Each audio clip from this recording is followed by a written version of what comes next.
Hey.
Well, good morning, or is it already noon? I'm not sure. It really depends on which time zone people are watching us.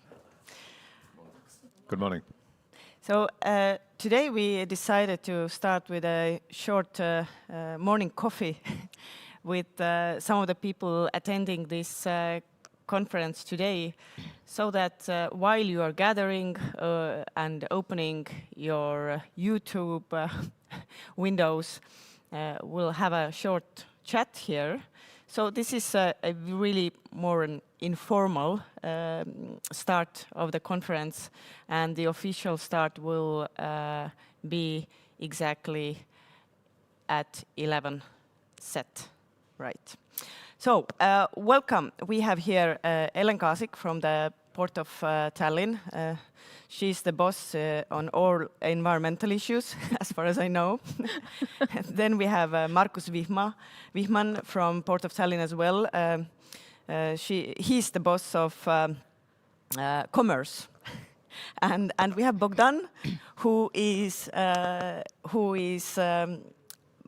in a way the most important person here today, yeah? Because you are running the Baltic Ports organization. Therefore, I would like to actually ask a first question from you, if you allow me. So we are in Tallinn, Estonia, and we recently celebrated our 30th Re-Independence Day. And while I was preparing for this conference, I realized that it's just a bit before than Baltic Ports organization was founded, because it was also 30 years ago. So do you remember how did it all started, and what was the reason, and what gave it the push? I have to say, I don't remember that moment, because I was not working at that time for Baltic Ports Organization. But of course, I know the reason. And in fact, Port of Tallinn was one of the funders of the Baltic Ports Organization. And the reason why it was funded, it was simply because some countries around the Baltic Sea got free, among them Estonia. And there was a need to contact between Scandinavian and Western ports towards more Eastern ports. So in fact, BPO was established simply to make a bridge between those two worlds. But I have to say, through this 30 years, the goal of the organization, of course, has changed. Now we have other challenges. But in fact, that was the main reason. And in fact, yeah, you are very right that 30 years ago, BPO was established, and 30 years ago, Estonia got free. So it's 30 is an important number this year, I'd say. Yes. Thank you for reminding us how it all started. And we have another guest coming, Sirle Aro, also from Port of Tallinn. And since she's the head of communications, but since Port of Tallinn is the host of this event, therefore we decided to start with so many of you from Port of Tallinn. Welcome. Thank you. For next, I would like to pick your brain a little bit, Ellen. Okay. So, as you are the person who is responsible, and probably also this is a topic that's in your heart every day, the sustainability issues and environmental issues. Therefore, what is the latest development? What are the biggest challenges? So, especially when now we have Fit 55. Like, what's on your table every day, and what are you facing at? Oh, thank you for the question, Annika. This summer was really very active due to European Union proposals Fit for 55. It means how to reduce greenhouse gases for 55%. And it's extremely difficult task because we as a port sector, as a shipping sector, have to compete with the ports who are outside EU. So we have to analyze it very smartly. And in my opinion, it's very important that ports should not compete on account of environment. So we have to make smart decision and to save environment.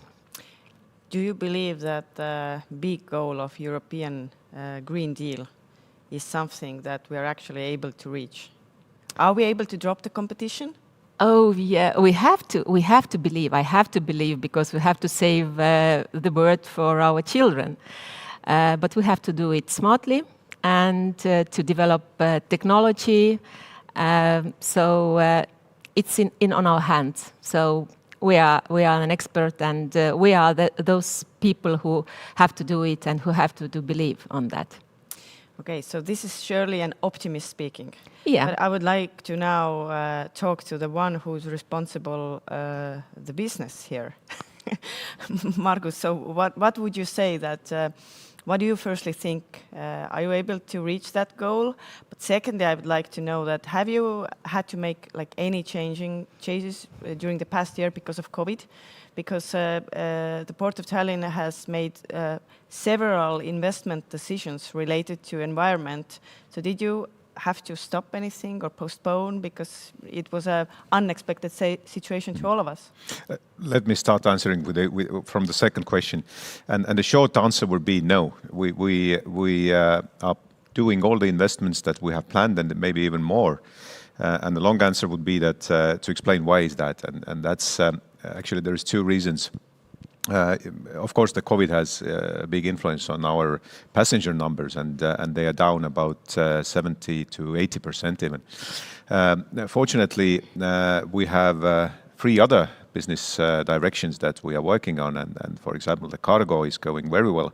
Last year we had the biggest growth on the Baltic Sea, so the biggest growth among all the ports that are on the Baltic Sea, and it was 7%. With the first 6 months this year, we are close to 10% growth again. So this helps us to keep up the profitability. Also, the real estate is doing quite well, and the shipping that we are doing in Estonia, and with the also the icebreaker that we rent out to the Canadian company in the summertime is bringing us nice profits. Second thing, we are down on the passenger numbers, but actually the ship calls have decreased only 5%. There is of course a risk then that the shipping companies are under pressure, but till now everything is okay, and with that we even paid 30 million dividends last year. It kind of sounds you didn't have any crisis. Definitely we had, and the problem is that it's getting longer and longer. So we expected actually that it would end already in springtime or at least in autumn, and I think everybody did. Now we are expecting a next growth or recovery next spring maybe. Thank you for that. And just before we kick off the conference official part, Sirle, I would just really quickly like to ask you, what do you do for people like me? I mean, I'm not an expert on ports or maritime industry at all. So how do you raise my awareness on environmental issues? Because I'm also the person who can influence negatively.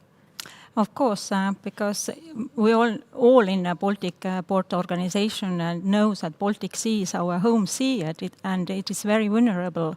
And we feel the responsibility that we, Port of Tallinn, not only as a company, but us all like individuals, we need to contribute and make sure that our sea will remain cleaner. And for example, last year we took part of the World Cleanup Day, and we actually plan to do it this year as well. On 18th of September this year will be another a campaign for World Cleanup. And for me, Ellen, Margus, Valdo, we last year went and collected also cigarette butts from in our port area, and we like to create the awareness of our local people and also for you, Annika, so you are really invited. So please join us. Thanks. I don't smoke, but I can come and pick. Thank you for this nice warm-up we've had. And as I heard that there is message to everyone that let's clean up the world. Yes. Thanks, and Together. let's move on to open the conference officially. Thank you. Thank you. Thank you.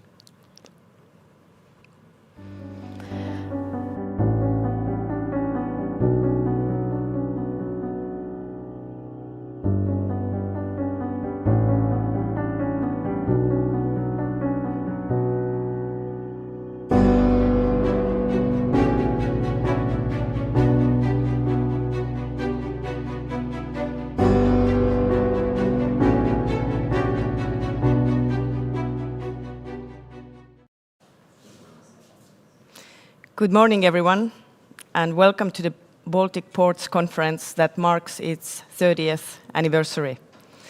We're going live from Tallinn, thanks to the Port of Tallinn, who is hosting us today. Even though we are in a studio to bring live discussions and in-depth keynotes to you, we have remained true to the passion and connecting element of the Baltic ports. The sea. We are by the sea in Tallinn Creative Hub. That is just a short walk from the Port of Tallinn. My name is Annika Arras, and I'm from consulting agency Milton, and I must mention most of our offices are placed on different shores of the Baltic Sea. I will do my best to guide you through this day. Today holds 3 sessions focusing on key trends that will define the ports sector's development in the years to come, such as digitalization, sustainability, and also technological advancements. Each of those sessions will hold the proof of the past development in our ports, part of the Baltic Ports organization that was established in Copenhagen on 10th of October 1991, 30 years ago.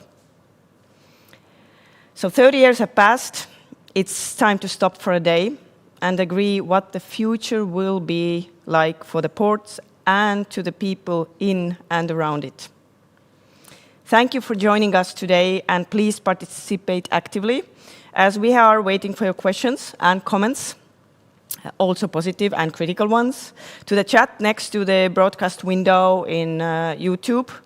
And the other option is Slido. Open it in your browser, and if you enter code #Baltic Ports, you're welcome to ask questions as well. This is it, time to start. And I would like to invite Valdo Kalm, the CEO of Port of Tallinn, for the opening speech.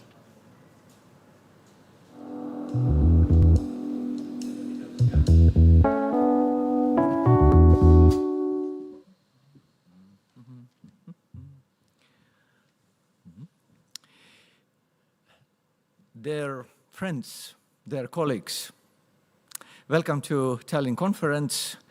And of course, first of all, I would like to congratulate all of us with 30th anniversary of BPO. It has been a great journey, but now we're facing new challenges. And today's Tallinn conference, I believe, focuses on a right agendas, on precise agendas, and it's all about how to become more smarter as a port and how to become more green. It's really how to use technology to execute green agenda and digitalization. And of course, it's all about people. Are we ready to do that? And do we believe that we make the change? I wish all the best for the future. And I wish good luck to the conference, to have new ideas, to have new experiences. All the best. And let's become, as a port, smarter and greener. Thank you, Valdo. As you are here, don't go yet, just yet. Your speech was short enough that I would like to also ask you one question.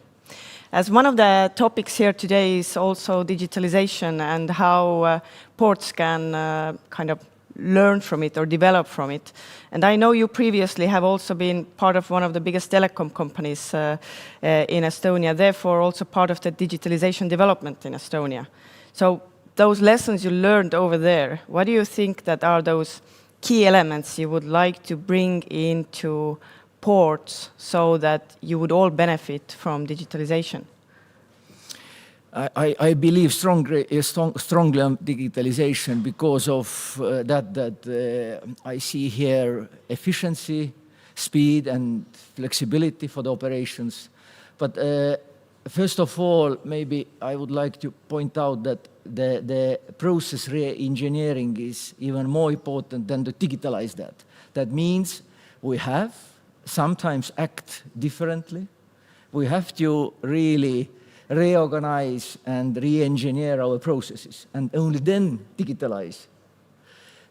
Of course, another aspect that already the port has huge data. How to use that, how to put this big data to work for our businesses and how artificial intelligence helps us. That's the future trends. Oh, thank you for that. And I think we all here in Estonia are willing to also help the Baltic Port Organization to kind of give the lessons learned of digitalizing our state. Thank you. Thank you very much. And as this conference is virtual, our next guest will join us from somewhere else, definitely not from Tallinn. So I would like to invite Kim Monaski, Chairman of the Baltic Ports Organization, for the opening speech.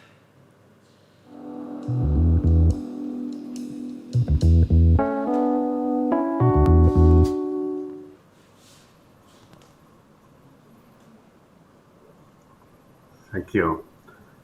Dear Valdo, dear colleagues and friends, it is my great pleasure to greet you all and wish you welcome in the Baltic Ports Conference. This is a very special event for the Baltic Ports Organization. One that traditionally serves as a meeting opportunity for not only the BPO family, but also the whole of maritime sector in the Baltics and beyond. The decision to realize the event online was not an easy one.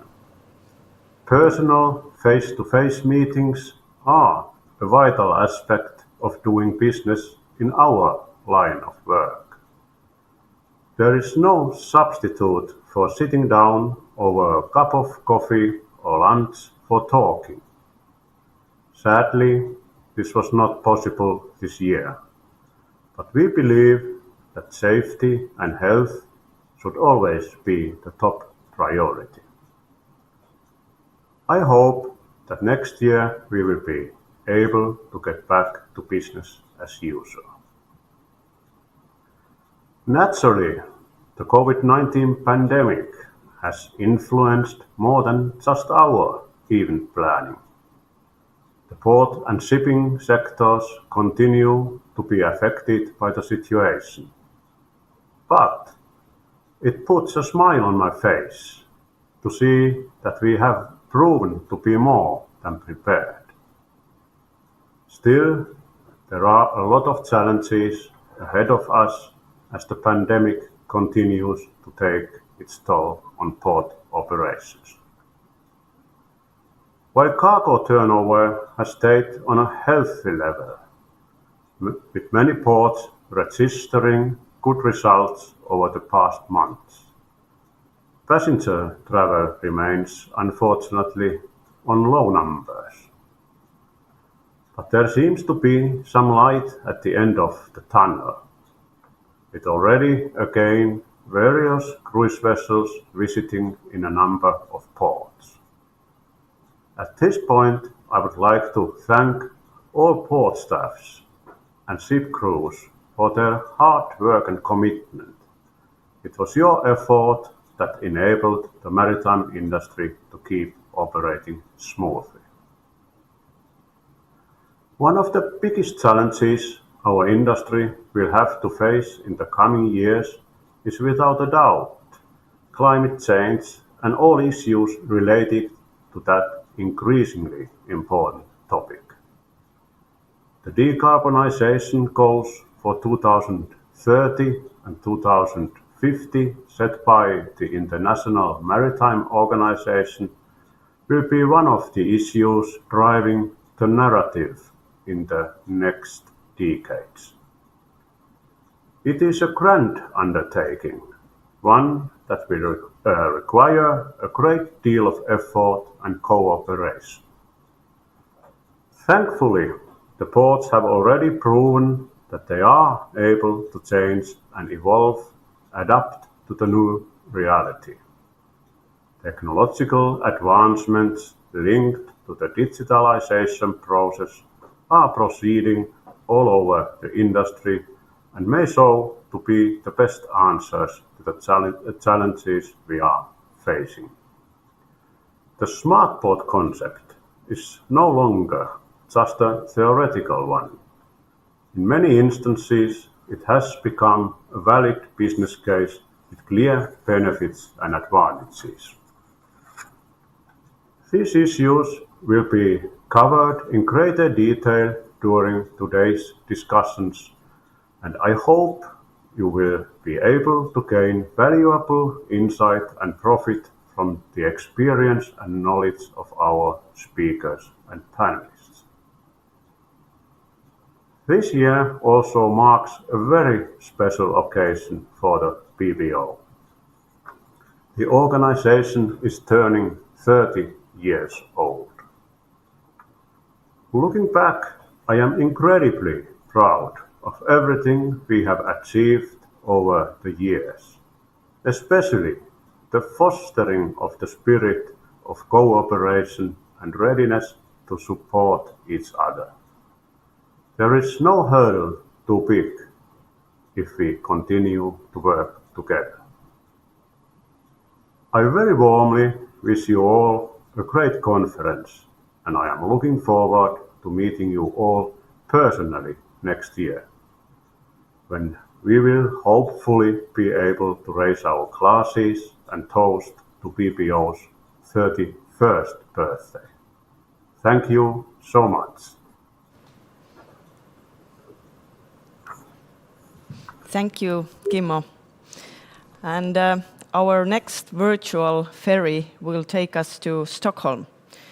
Next speaker is Thomas Andersson, CEO of Ports of Stockholm, and he will take us to another journey that is through history of ports. Welcome.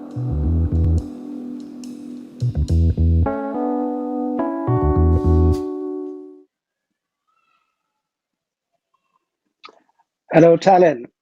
Thank you. Hello, Tallinn. Hello, dear friends of BPO, and congratulations, BPO, on the 30th anniversary. The title of my speech is How Did the Port Sector Evolve Throughout the Decades? However, I will give a little broader picture, perhaps, of not only the decades, but rather perhaps a longer period of time. Since being a historian, I can't refrain myself from doing that. In my background, by the way, you see a photo, and that photo represents the archipelago. It's taken 4 years ago at Arholma, overlooking the beginning of the Sea of Åland. So this is where, for us Swedes, the Baltic Sea truly begins, and the journeys that has been evolving for so long time.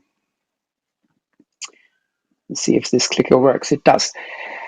Well, I think when we met physically in Stockholm in 2019, I began saying something like 6,000 years ago, or rather 6,000 years before Christ. At that time, our geography looked like you can see on the picture to the left. The shorelines were very different from what they are today. And the reason for that was, of course, the ice cap that we had on top had pressed down the ground. And that is why we have ground rising today. 8,000 years ago, Stockholm was very much underwater. But still, we can find in excavations proof that those who lived here used the sea to hunt seals, among things. And we can see settlements that has been very dependent upon using the sea far in the center of Sweden. But not only Sweden was covered with water, also large portions of Finland, as you can see, and Estonia as well. We learned to use the sea over the years. And looking to the right, now we've really gone a lot of thousands of years ahead of time. The Vikings explored in the east. This is something that we rarely talk about or rarely hear about. So normally, when we talk about Vikings, the portraits are covered by the West Vikings, but the East Vikings developed a vast very interesting trade routes to the east, and using inland waterways that we talk so much about today.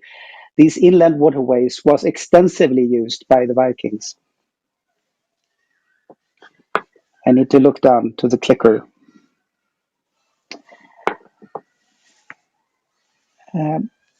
As ships evolved and specialization increased, trade became even more important, resulting in the Hansa from the 12th century based in Lübeck, with influence all over the Baltic region.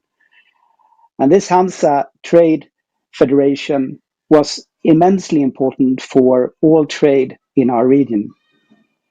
And it created a lot of wealth in many cities and the cities that were aligned into the federation. And I'm really pleased to say that today, just this week, Rostock and Stockholm, Nynäshamn, got connected with Halmstad destination. So the Drotten ship left Nynäshamn on Monday and arrived in Rostock on Tuesday. So the Hansa destination is back to our region. The seas, the Baltic Sea is no exception, has also been a place for political power. And for us in Sweden, the Vasa ship is perhaps the most prominent example of mighty navies and ambition to build large empires. Perhaps you didn't want to consult us Swedes how to build ships at this time. The ship sank, as you know, and the empire vanished as well. But more peaceful times over the years also gave ample opportunities for entrepreneurs and businesses and people to develop trade. And this trade was, I really can't underline how important the trade has been. for the Baltic Sea and for the countries and the development of wealth in our region. We learned how to use the seas and we learned how to do business with each other. And by doing that, we also learned each other's culture and language, and growing even closer and closer through these important trade lines. At this time, shipping was often great risk. And if you look at the technical advancement that shipping has done over the years, I mean, you can't help being very impressed by how navigation and berthing took place at this time. Really, really impressive, I'd say. But this view, which is from Skeppsbron in Stockholm, which then gave these very nice palaces and houses just on the other side of the ships. The port at that time was a tumbling place, really full of life, flavors, scents. It was an exciting place to visit. Things happened here. It was a natural place to want to connect to and want to visit. But then again, war returned. This is the battle at Svensk Sund, really just outside of Kotka, so close to you, Kimmo. And took place in 1790. That kind of marked the end of the beginning. We had a very long period of wars. And even if Sweden won the battle, this is the largest ever battle in the Baltic Sea. It really, well, for us Swedes at least, this marked the end of the beginning of being a more violent nation than we are today. So trade returned. This is a ship called SS Soroster, which is allegedly the first tanker ever capable of carrying 2,000 tons. It was commissioned by the Nobel brothers, and it was intended to be used in the Caspian Sea. At this time, trade, not the least with Russia, was extensive well, up until history turned again. Because the 20th century, most of the 20th century was engulfed in conflict. We had the First World War, we had the Second World War, and even if we didn't have any atomic bombs here, this is perhaps the most clear picture of how far away war can take us from trade. And then the Cold War entered almost immediately after the Second World War. And the Cold War kept on going basically until BPO was born in 1991.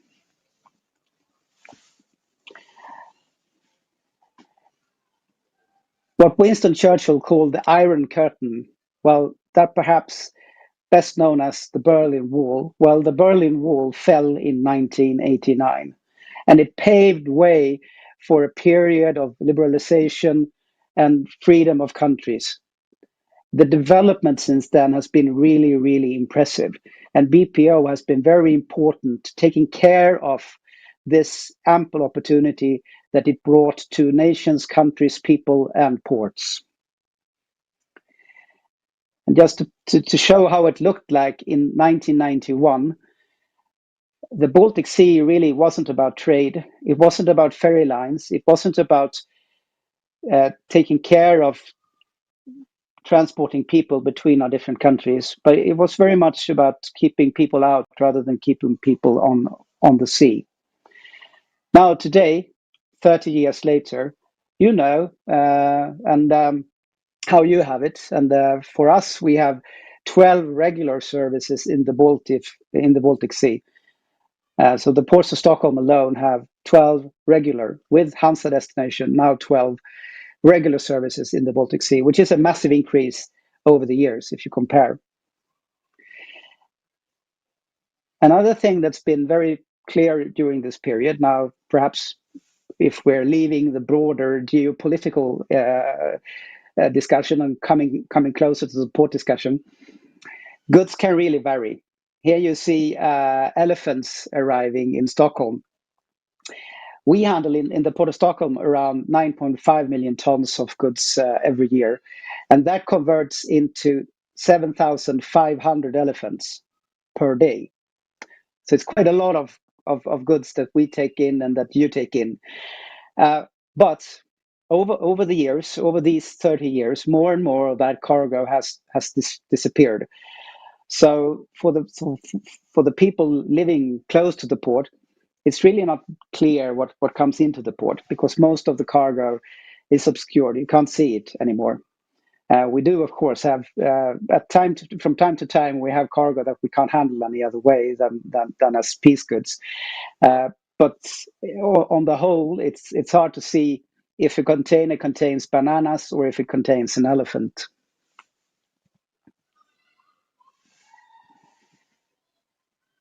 Another example of that is how we built our infrastructure. In the middle of this picture here, there's a warehouse that we call Magazine 6. That was inaugurated in 1968, intended for peace goods. But when it was inaugurated, it was really outdated already. So already then, money immediately turned towards cranes instead of warehouses. It's very hard to predict the future, and we as ports have to be very aligned to the future and willing and ready to take some risks, and also try to adopt our keys for our customers' needs. Another clear change over this period of time is how cities grow into ports, pushing us further and further away. This picture is on the free port of Stockholm in the 1920s. And the next picture shows how the city of Stockholm thinks that the free port of Stockholm should look 15 years from now. This has led to be, for us as ports, to be very able at being flexible. We need to be flexible to accommodate our customers' needs, as I said, but also to find solutions that works with the growing city. Today, this coexistence is vital to how we do business. And I do think that we as ports in the future need to work even more with that issue. We need to defend our position, our natural position, and the need for ports in the city centers. At the same time work, how can we coexist with the city at the same time? Because we have an important job to do. We do an important, massive work for tourism. A lot of discussions are being held around carrying goods and cargo. That is incredibly important. It helps industry and companies to grow, but passengers also help for restaurants and shops, hotels to thrive and add to the city important values. I think it's fair to say for the cities that have this kind of traffic, passenger traffic, without that passenger traffic, the citizens of that city, the supply of restaurants, the supply of hotels would have been less if we didn't have the tourism. The tourism is very important to help create new supply, because they demand supply. They add money into the system, which actually makes it possible for the system to deliver restaurants and hotels that benefits not only the tourism industry, but also the citizens of the city. But we as ports, and I'd like to point that out here, over these 30 years has also increasingly, and that's very good, looked at how does the Baltic Sea feel? What is it? What's the health condition of the Baltic Sea? And for that reason, we have increasingly worked with sustainability. And today, the buzzword is onshore power supply. It's about fuels that are either carbon-free or, with hydrogen and electricity.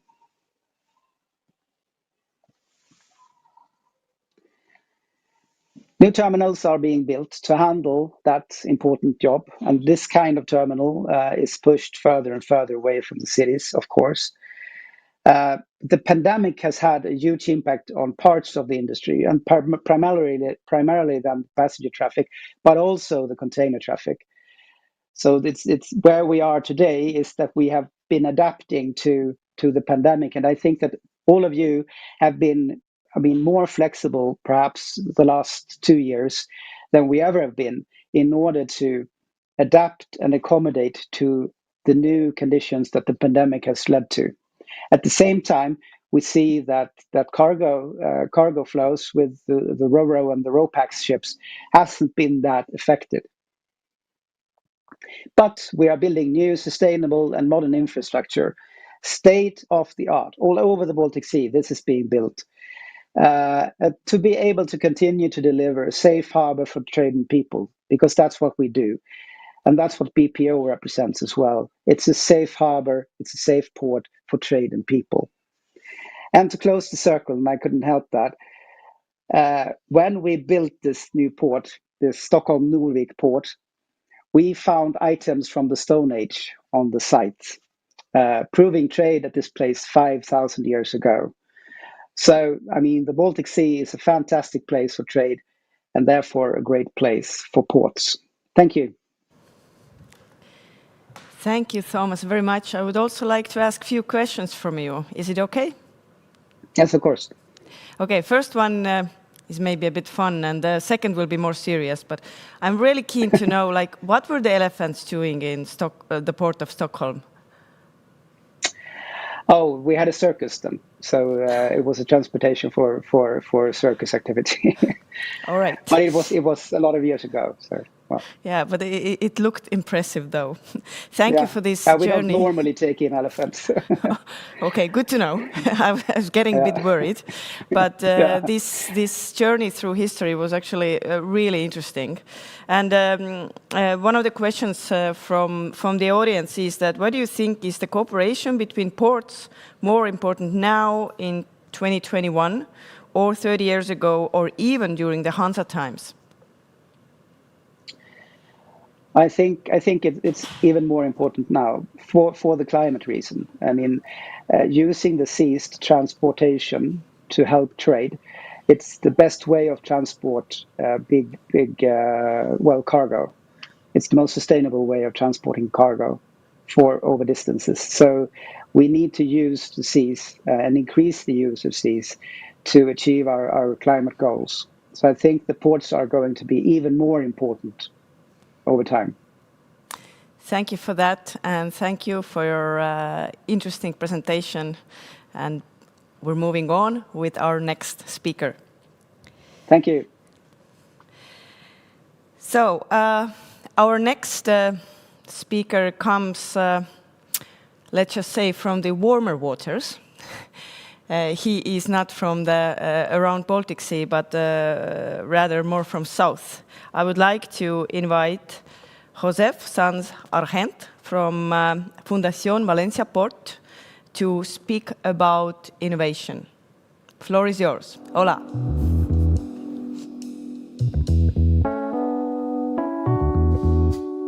You do. First, I would like to congratulate BPO for the anniversary and thank you for the opportunity of being here to give a little bit of my view on to share our experience with innovation and decarbonization. So let's see if this works. First of all, please allow me to briefly present my organization. I belong to Fundación Valencia Port, which is an entity devoted to the promotion on innovation in the port cluster. We are a different entity from the Port Authority of Valencia, which is the authority that manages the port land, but we are an initiative of the Port Authority of Valencia. Actually, it's part of our governing body together with universities and regional authorities and industries in the port cluster. So we do that through different ways. Maybe the most important one is the participation on innovation projects, mainly publicly funded, and not just for us, but also to involve the businesses and members of the port cluster to participate in innovation projects. And we participate in all stages of an innovation project, from the detection of the opportunity, the detection of the topic, through the construction of the consortium. We have a wide network all over Europe with a lot of experience in the participation in innovation projects, and also proposals and work on the projects. And we also have a lot of experience coordinating projects. All the knowledge that we have and the experience in the port maritime sector and the innovation and new knowledge that we get from the projects, we share to the port community through training programs, some of them very specific and some of them very general, and also through technical assistance, not just for our port community, but also for other port communities. And we also have dedicated to a couple of cross-cutting issues such as market intelligence and social responsibility. As you are all well aware, ports are a complex ecosystem in which many areas are together, and innovation can be applied to many areas. In our case, we have divided ourselves in 7 areas: port maritime market, port planning, port logistics, digital transformation and relation to the city, security and safety, and finally sustainability and energy transition, which is the one that I belong. And the rest of my speech will try to give some insight about our experience on innovation in the decarbonization of the ports. So first, decarbonization would be something implied in Port of the Future, so I would like to start defining Port of the Future. Ports, as you well know, are fundamental parts of the economy and are continuously evolving in order to contribute more to the society. And they have to do that while they reduce their impact on the environment. There are many views of how a port will look like in the future, although the essence of all those views are pretty much shared. This slide shows the main characteristics that most of the ports of the future we share from my point of view, even though most of them, if not all, are already characteristics of the ports of the present. There is room for improvement in all of them as a result of both new technological advances and a push from the regulatory point of view. A port of the future will be efficient, and that implies that all operations will run smoothly and will be satisfactory from all actors involved.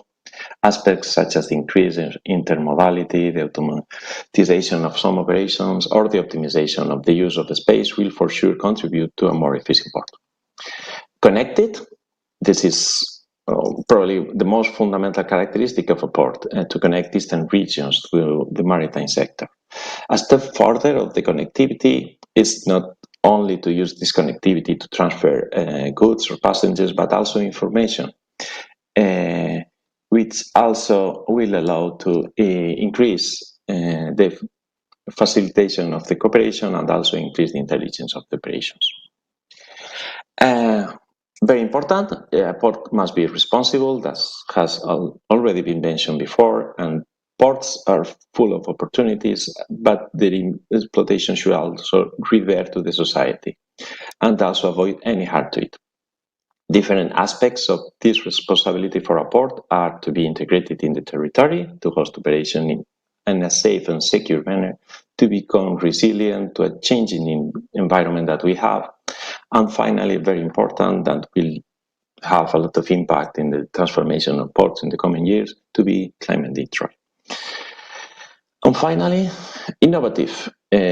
Not only because innovation is the best and sometimes only way to improve the aspects previously mentioned, efficiency, connection, and responsibility, but also because innovation brings more things, new business models, and new opportunities. As you can see, the definition of a port of the future is a very broad topic. So the time is limited, so I would like to focus on specific parts, specifically the innovation part and the decarbonization. That means that I will talk about how the Port of Valencia has been working on in the using innovative ways of decarbonize the port activity. So first,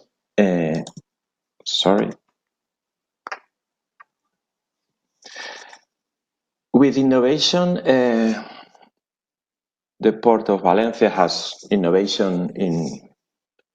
perceived innovation as an important factor from many years ago. One of the proofs that this way is our main existence. We are an entity devoted to the promotion of innovation. The best way to do that, though, is to define and to have a plan. So for that reason, we work on 2018 on the innovation roadmap for the Port of Valencia cluster. And you have to do that through the dialogue with the members of the port cluster, because are they the ones that will use innovation, that have to incorporate innovation in their activity? Our innovation roadmap was elaborated in 2018 and included 4 working groups: digitalization, automatization and robotization, security and protection, new business models, and finally, energy and environment. And for each action plan, for each working group, an action plan was defined, and I will focus on the plan on energy and environment.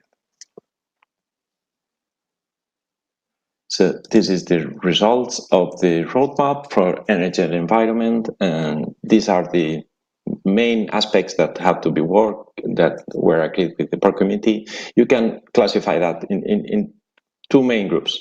One of them related to data, the monitoring and communication of this information, the environmental information to the users of the port.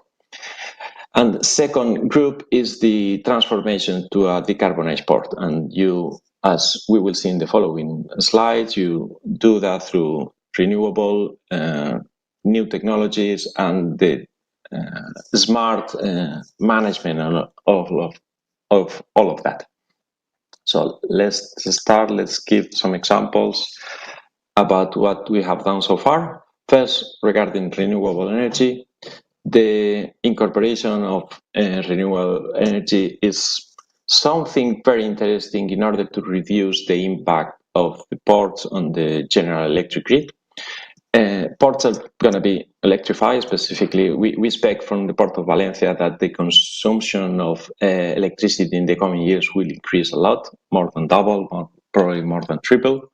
And that comes from port operations will become more electrified. And also, very important, shore-side electricity supply. Vessels are an important part on the emissions from the port. As we know, we do some environmental report, and we detect the emission from vessels as a very important part of the global emissions. So a good way to reduce those emissions come from shore-side electricity. And shore-side electricity will imply a lot of electricity consumption. So a good way to reduce that change on the external electric grid is to produce as much renewable energy as possible. However, ports are not the best places for producing renewable energy, and you have to look very carefully which opportunities you have, considering your local conditions. In our case, the best options come from both aeolic and photovoltaic. And there are plans already initiated, and there will come more in the future. In the present plans that you can see in the slide, we foresee to obtain up to 65 gigawatts hour per year from renewable energy, which is going to be not all the energy that the port needs, but an important part.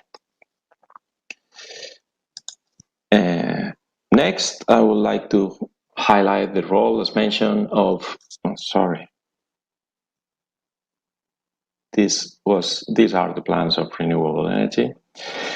And an important factor that will change very significantly ports in the coming years is shore-side onshore power supply, because it implies a huge step on the electricity needs, and that comes from the necessity of large investments on both the infrastructure requires itself for electricity supply to vessels, but also you have to change your electricity grid. And that has a lot of implications at the port. We have started that path through the ELIN Global Projects. We are coordinator of, this is an umbrella of several projects. We are coordinator of the two first ELIN projects, which are called ELIN studies, in which the participating ports will define how they will provide OPS from the technical and operational and regulatory point of view. And also the ELIN works in which this is fundamentally infrastructure, in which it will start the adaptation of the port grid of the Port of Valencia to the increase of the electricity demand. Okay, next, hydrogen. Hydrogen will for sure play an important role on the next on the coming years, because there are some synergies between hydrogen and the ports. Ports are a good environment for the hydrogen economy to start. It can provide demand, which is captive fleets, which are easier to organize the fuel supply, and demand will also come from vessels. Ports are next to cities, so the development of an hydrogen ecosystem can also assist to the incorporation of hydrogen to the cities. And also hydrogen provides zero emissions options, which have difficult alternatives right now. We have already started the path in hydrogen through the project H2 Ports, in which we expect to start the piloting period at the end of this year through the use of a reach stacker and a terminal tractor in real operations. So we have renewable energy, we have OPS, we have hydrogen, we may have high storage, energy storage either with hydrogen or with batteries. You may also have electric chargers. So the electricity grid will change completely and will become more complex. And you need to define and to manage that in a more intelligent way. So smart grids will be an important work field in the coming years. And you have to start that with the proper monitoring and the setup of good ecosystems. We have already initiated through our an initiative called Green Sea Ports, and which is a Connecting Europe Facility funded project, and also includes another important aspects that ports have to take into account is to measure and to share the information about the environmental impact, because there will be a transition for a current port and a zero emissions port, and there will be a competition between ports to be more efficient, less polluting, and you have to define ways of how to measure that. And maybe the users will use that information to decide in which port to compete. And we have a use case in Green Sea Ports to start working on that. And finally, another aspects that will change and reshape ports in the coming years will come from the maritime sector, which will also be transformed. It has to change. In order to meet IMO goals, the fuels will be different. We will go from conventional fuels to others such as methanol or ammonia or fuels in any case with different characteristics as the one that we have today. That will imply new infrastructure of new operational and safety requirements. And we can learn from path already initiated, and especially in the Baltic, you have a lot of experience of that, and make use of the lessons learned in the transition and the use of LNG. Because that will give you some tips about how to proceed in different fuels. We also have participated in several projects, all of them Connecting Europe Facility funded projects to the implementation of LNG in our scenario in the Mediterranean, such as Game for Moss, Coral NGS Hive, and Hydrogen. And this was it. I hope to have shared some view about the trends to come in the port of the future regarding the transition, the energy transition, and I'm at your disposal for any doubt or comment that you can contact me through my email at any time. Thank you. Thank you, Josep. We actually have some questions already now. And well, firstly, your presentation was interesting, yet also, I would say, very ambitious. You mentioned in the beginning that you also invest your time into knowledge management. So I'd like to know, how do you get professionals in different ports to accept innovation and to use it? Because for us human beings, it is so much more comfortable to continue the old way. Mm-hmm. What we do now, what we do is to involve and to show them in a practical way that innovation comes with fruits.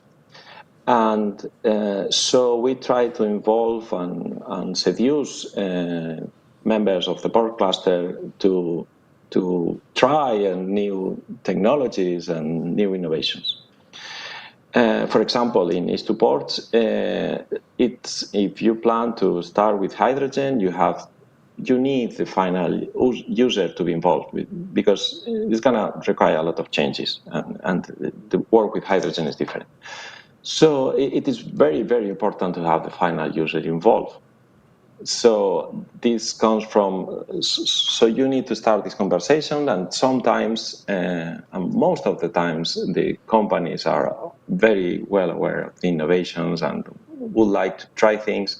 And to do that through publicly funded projects is less risky than in a private initiative, and we also support them, which also facilitate things. Thank you for that. I would summarize that it's important a dialogue with the companies. Thank you. There's another question from Baltic Transport Journal. What is your take on environmentally differentiated fees? How effective is this measure in promoting greener shipping, hence reducing port-related emissions? I think it will be important, but it cannot come alone. You have to, at the same time, force and facilitate the change. So in the end, some changes only come from if you are used to work in some way, and so you might not be inclined to change the way you will work, and also you need to be stimulated, and taxes, for example, environmental taxes, it's a way of stimulating, or regulation in which you just cannot do things. But in order to smooth things, those initiatives should also come together to complementary initiatives in which the change of things are more easy, which is actually the way in which the European Commission is working. It is implying and asking for more changes, but also has the tools that allow you to try new things and include changes in the way you operate. Thank you for that. And final short question with short answer. Which is your favorite port in the world? My favorite port in the world is the Port of Valencia. I knew that. Thank you, Josep, for joining us today. Thank you for inviting me. Have a nice day. And congrats. You too. And now we are continuing our discussions, hopefully based on the information and inspiration we just received from Josep, with different people from the port sector. And I would like to invite to join me Maciej Krajiński, project manager from Port of Gdynia, Patrick Hellman, CEO, Port of Kaskinen, and Edgar Suna, deputy CEO of Freeport of Riga. Hello.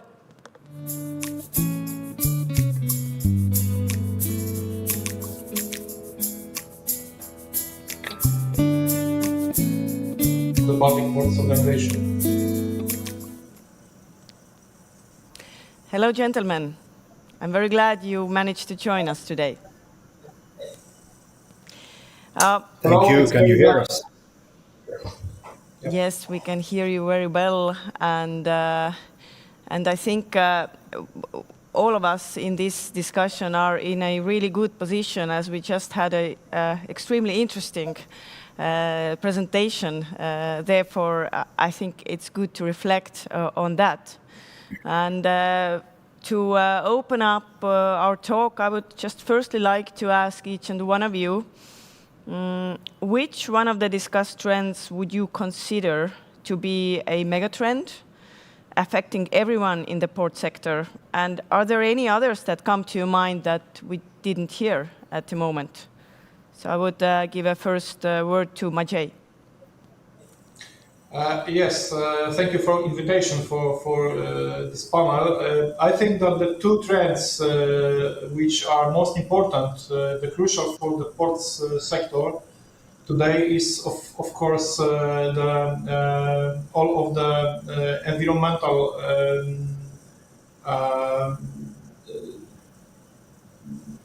decisions about, especially European Union, about the carbon footprint, and the second one is all of the digitalization in the port. The first one, of course, should be fit to the European Union decision, because we know that the trends in European Union, in European ports, are that we should have much more solutions than we have today to be more green. So the idea of the green ports is very close to my heart and the heart of the Port of Gdynia. That is why we have many projects in our port just now, which are ongoing projects in the field of the environmental and green port. The second one, of course, is very important because all what we do just now are digitalized. So I think that the most important will be to use some items like, for example, 5G, all of the informatization of the port, all of the process in the port, because we are very, very big organizations, and we have many cooperants. So that is why I think that these two fields are most important. Thank you. Patrick, what is your view on the megatrends affecting port sector? Thank you. Thank you also for inviting me to this discussion panel. Well, I'm sure that everybody is kind of agree that the environmental issues are the megatrend above all. It affects everything, not just only the ports. It affects the global life in the end, and you can see it all over already. That you are counting carbon footprints. You have carbon footprints roadmaps for food, for commodities, cars, everything, even travel. You can when traveling, you can count your carbon footprint. So this is absolutely a global megatrend, and there are sub-trends, of course, that in a way helps achieving these environmental goals. That is digitalization, automation. One other megatrend I would like to say that is also finding the right energy source. We are talking about LNG, we are talking about renewable energy sources. Hydrogen is a new hyped thing, and I'm sorry, I might disagree a little bit with Josep about the importance of hydrogen, because it's a very inefficient way to make energy, because you need a lot of electricity to make hydrogen, so it can't be applied to machinery to be effective, for instance. But I'm sure the megatrend is also finding a new form of energy instead of fossil fuel. And actually, I have a bit of dystopic view of the future. if you have read the book, The New North, 2050 by the Professor Lawrence Smith, when he predicts how the world will look like in 2050, there are countries that are emerging economies with billions of people and with no or low interest in environmental issues. So I think the European Fit for 55 program is very important, where we are trying to ensure the European environmental friendly production instead of using or supporting economies where you're not environmental friendly, which of course will affect the port business in a way, because we ship a lot from Asia and these countries. But yes, the environmental issue is absolutely a megatrend. Yeah. Thank you. Thank you for that. And Edgars, what is your view? Well, looking from the Riga then. Good morning, Tallinn. Good morning, conference participants online. Well, I would avoid from bringing out just one trend as the dominant, because to my mind, the port sector in future will be equally affected by both these trends. So technological advances, environmental field will be driven by society largely, as a result of which there is what I like to call a trend that there is this awareness among ports growing to assume social responsibility and environmental responsibility, so that we can ensure sustainability of our environment for the next generations. But the difference between these two trends is in the sense of their financial implications for ports, and I would like to briefly explain on that. So, as I said, the ports are getting more and more conscientious of their social environmental responsibility. But these measures sometimes requested from them are very with very high capex, and that not always can be recovered on a commercial basis. So they are kind of stipulated by society, and ports are if not willing, then at least ready to implement these measures. But the question is how to recover these big investments, and I think. Even though this burden to implement these environmental technologies lies with the port sector, the cost should be shared between ports and their surrounding communities, or maybe even on a state level. So more public involvement in supporting ports in implementing these technologies is necessary, and also in terms of financing. Whereas things like digitalization and automation processes and other smart technologies are, to my understanding, more like market driven, so to say, by port users, as they urge us for faster, cheaper, and let's say more efficient services. And these investments, on the other hand, can be recovered on a commercial basis, because port users are ready to pay for faster, more convenient processes, services of ports. So I think they're both of equal significance and will take place and be implemented in parallel. Thank you very much. I have to say that I'm impressed of the views you just presented, as you also brought out new issues, as well as did not agree on everything. And I do believe that by bringing out different views on the table is the way to find those solutions, because especially when we talk about balancing the environmental issues and economic issues, there are no easy answers here. But let's go further with our discussion, and I would like to a little bit zoom in to each of your port a little bit. So Maciej, looking at the situation at the port of Gdynia, would you say that are there any trends that you consider that you have that are only local and relevant to you and not necessarily global?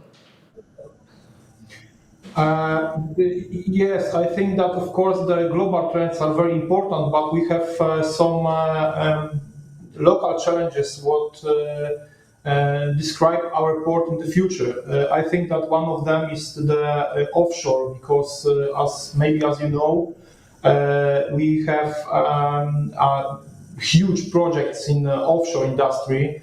It's completely new for the not only for the port. It's completely new for the Poland and Polish government. So we are indicated as a port installation port for the offshore, and that is why in the next 5, 6, or 10 years. We have to spend a lot of work on the preparation to serve the installation of the offshore. And I think that it will be not only the trend for the Poland, because I know that for example,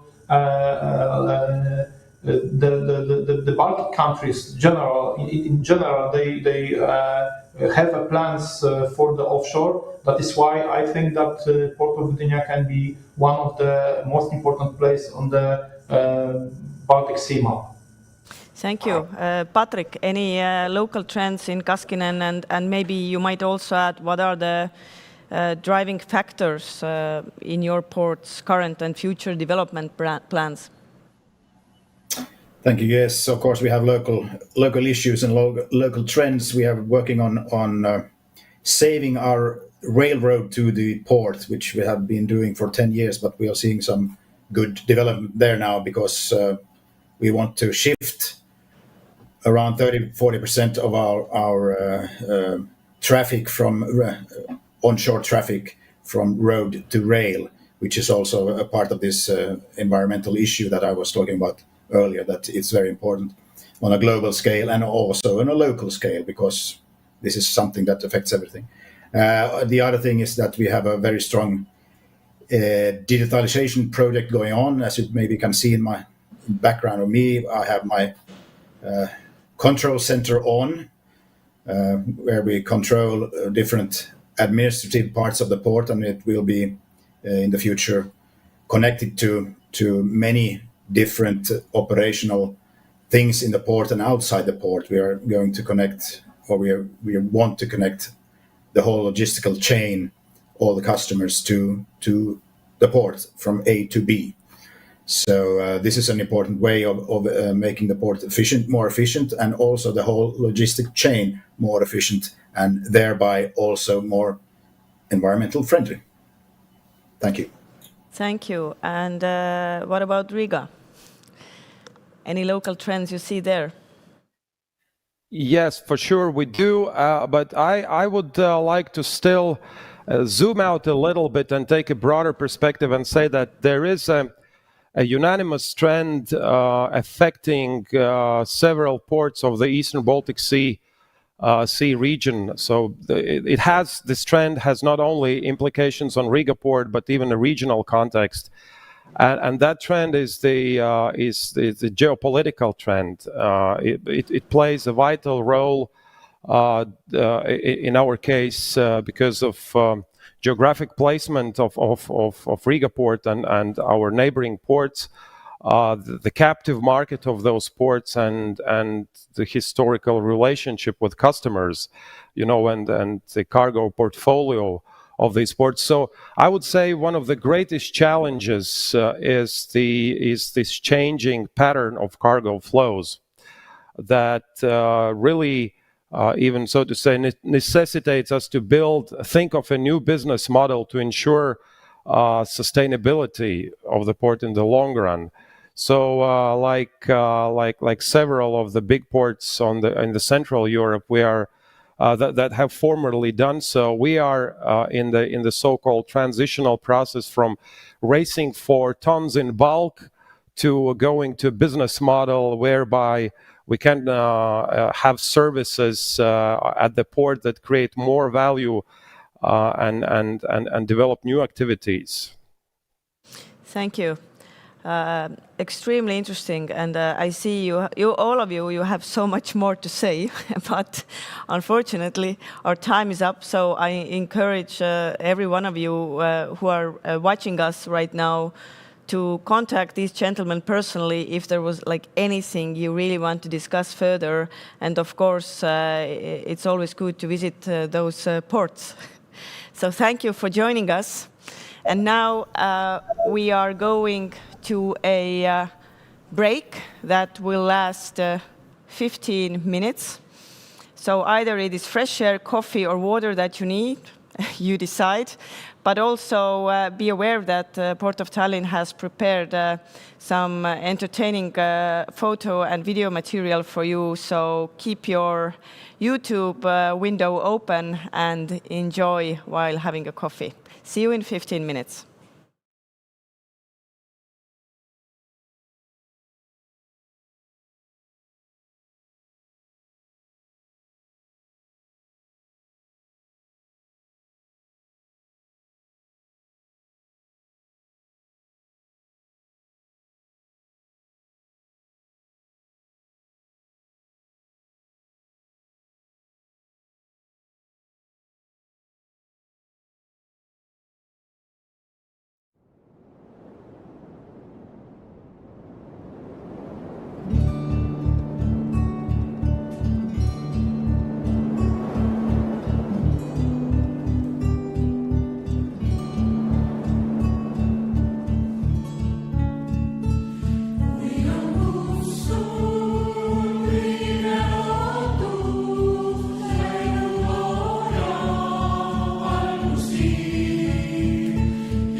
Hello to everybody who has joined us today. My name is Margus Vihman. I am the Chief Commercial Officer and also the member of the board of Port of Tallinn. I have a pleasure today to talk to you a little bit about the smart port concepts that we have in Port of Tallinn and to tie this to concrete business cases.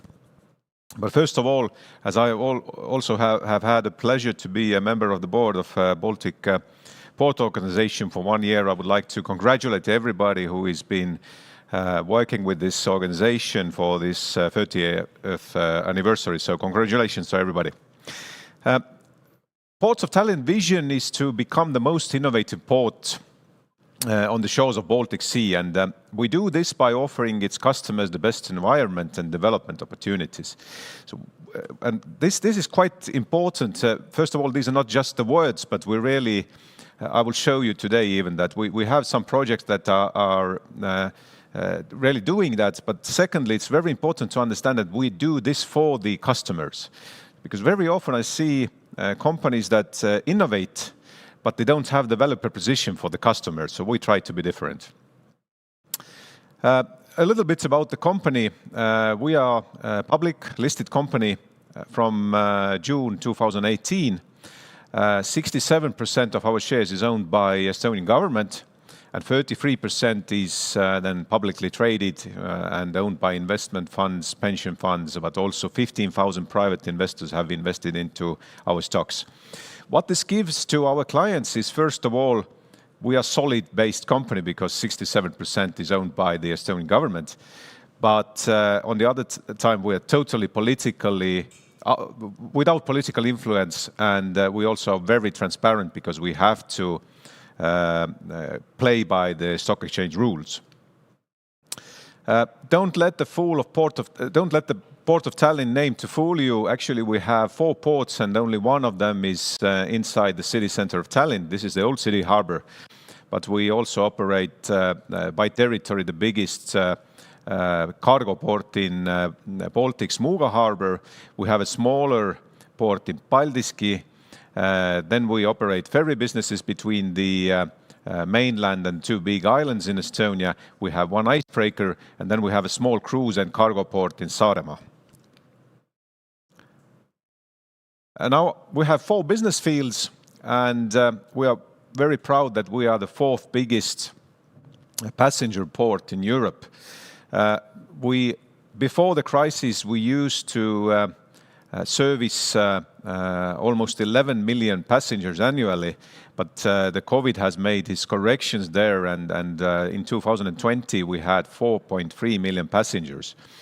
At the same time, as this is a big decrease, at the same time the ferry calls have decreased only 5 to 7%. So even on this crisis time, we still service quite a lot of ships. With cargo, the business is much better. We have reached 21.3 million tons in 2020, and growth was about 7%. And I have to say we were the biggest growing port among the Baltic ports in 2020. Then we are a shipping company. Like I said, we operate the ferries. We have 5 ferries, which 4 are brand new, and we service about 2 million passengers, 1 million vehicles annually. And then we have the icebreaker, and the biggest development that we have is real estate. We have 16 hectares of prime land in the old city port, and then we have 2 industrial parks in Muuga and in Paldiski. Like I said, we are quite a profitable company even during the crisis, and we talked about this a little bit in the morning chat when we had the coffee. Don't look at the 2018, but otherwise, this is just a place where the government took out the money that they got from IPO. But usually we have paid from 30 to 48 million euros annually, and even last year we managed to pay 30 million euros dividends despite the COVID crisis. Now coming to the businesses that we have and the innovations, the first thing that we are trying to do and which is a very hip thing is CO2 reduction, of course. And you might remember that that there was UN summit declaration transforming our world 2030 agenda for sustainable development. And we took some of the goals that we can help to achieve and map them. And as you can see, we have three ways to do that. One is economic impact, social impact, and environmental impact. And today I'm going to talk more about economic impact, environmental impact. I'm not going to stop here for longer to talk about these goals. I will share the presentation, of course, later, and you can look at them closer if you wish to. But yes, the CO2 mapping was done last year in Port of Tallinn, and it was in 3 stages or 3 scopes. First one, Port Direct, which then is very easy to do because we know which fleet we have, which vehicles we have, which buildings we have, and we calculated that pretty quickly. Now the scope 2 is quite not so easy anymore, and this is how we measure the purchased electricity for our port and also the operations. And the third one was the most difficult one, as we had to look for all the tenants and other sources, so ships, trucks, everybody, even the passenger cars that pass to our ships in the ports. And what we found out was actually that the whole emission of these 3 scopes together was 97.5 thousand tons.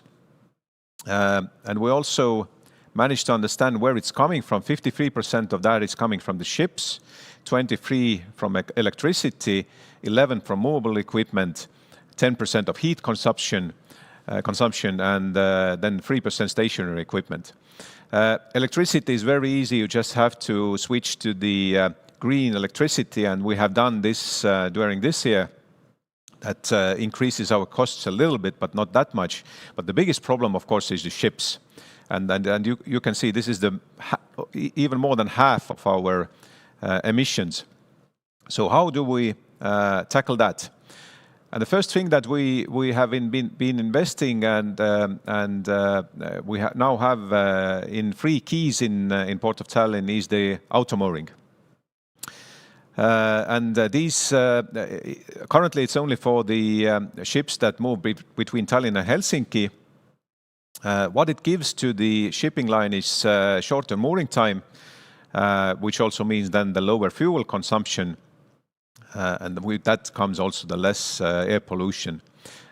We also managed to decrease the noise and vibration in the port, and this is now totally in use.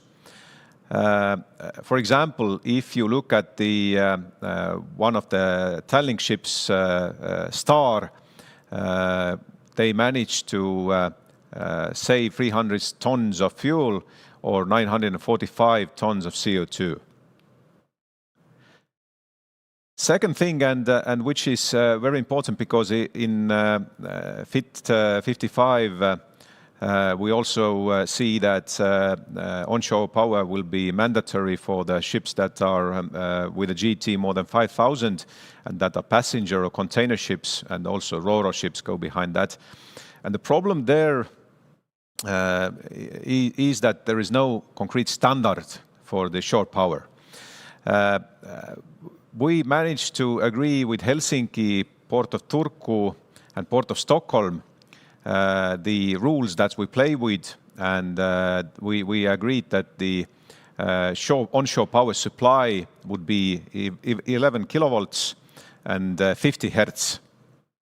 We also agreed that we will promote this system and try to get all the ships to convert themselves into these numbers.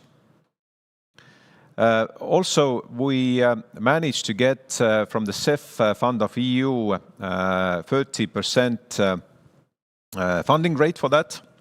And also Tallink Group was involved in that program, and they have now invested for the 5 cruise ships to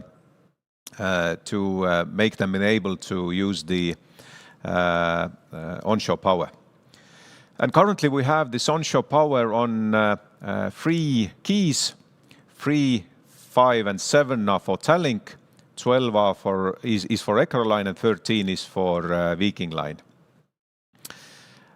Project scope, we had to build 6 cable dispenser units, 5 shore substations, like I said, 11 kilovolts and 50 hertz. We don't have any static frequency converter because everybody has built the ships that way that the frequency is 50 hertz. But as I understood from the Hitachi and ABB, this would be also possible, and maybe we need it in the future when we have to service the container ships. Like I said, 3 quays, and the total shore power that we can give is 14.5 megawatts. You can see also on the slide how much it is for the every quay. And the project duration was 1 year. Quite long, but 6 months from that was the dispenser units that maybe you don't have to build if you do this project somewhere else. Now, environmental benefits will calculate it that we will save 1,440 tons of carbon oxide, 20 tons of nitrogen oxide, and about 820 kilos of sulfur oxide. Then another thing that we use for reducing the CO2 is intelligent traffic flow management system. And this is quite unique system that we have been built up.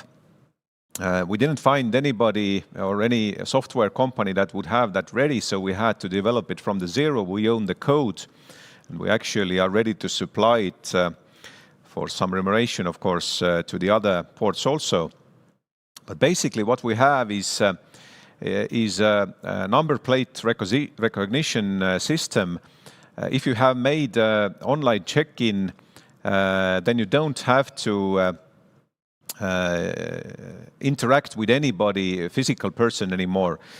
You will be directed into the port area. You will also get a correct line, and you will be directed to the ship in that order that the ship wants to receive you, which basically means that we minimize the time spent in the port, which again makes the CO2 decrease quite a lot. Simplify, accelerate check-in process for the clients. We shorten check-in time for vehicles. We have better utilization for the port area, and we minimize the port staff. So first of these facts, two of them, they reduce the CO2, but the second 2 ones is real business case for the port. And as we say in Estonia, one picture shows more than 1,000 words. I would like to show you one video now.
Another business case that we have in innovations is alternative fuels. And you might know that we actually have the full chain of LNG bunkering already going on in Port of Tallinn since 2017. And we have all the preparations and permits done, all the safety studies, procedures, documentation. Supply, logistic and customs is there. And also operations and technical management is been taken care of. And we are currently doing the bunkering from the trucks. And you can see also a picture here where 2 trucks are bunkering ship called Megastar, which is also going between Helsinki and Tallinn. The same company that is doing the bunkering with the trucks is now bringing LNG bunkering ship to the market. And this would be quite big ship, 6,000 cubic meters capacity. All the risk analyses have been done, and they are already welcome to the Old Town port and also to Muuga. We will have the Megastar using that, but also a new build that Tallink will have ready for next spring, MyStar. And just as an example, Megastar has 2 300 cubic tanks. And I remind that this bunkering ship is 6,000 cubic meters. So, and also the bunkering speed is very good. So they can bunker 4 times 250 cubic meters per hour. Main operation for this ship will be Gulf of Finland. So the vessel can act as feeder or bunkering vessel and is available to provide bunkering to different type and sizes of vessels. Tankers, cargo ships, cruise ships, also container ships, and can bunker in anchorage or inside the port. And the ship has been built so that it's very maneuverable, so it allows to operate in different type of ports. Another thing that we have in the port of Tallinn is the hybrid ferry that we go and service people between the mainland and the islands. And this enables us to use 20% less fuel. So the investment was 1.6 million euros, and the batteries were installed to the ferry, which means that we have to use less time the diesel engines, and we managed to reduce the emission of CO2 by 1,600 tons. Also, the voyage is much more quieter, and this gives us a cleaner living environment for everyone. Actually, talking about the LNG, we already see that LNG is actually not the future, but maybe the present day. We don't develop that so much anymore, but we are now going more into the hydrogen. And why hydrogen? Firstly, if you again look at Fit 55, then they are looking for the new fuels. And this old oil and gas companies face increasing CO2 taxes. The energy sector definitely is moving away from fossil fuels. If you look at the prices of solar or wind energy, they are decreasing. Energy systems are changing. We can already see the hydrogen cars. And we really see a big opportunity, a business opportunity for the Port of Tallinn here. How do we see the port kickstarting, or what is our role here is that, first of all, as you know, the first one will win, and the ones that will follow will have to pay.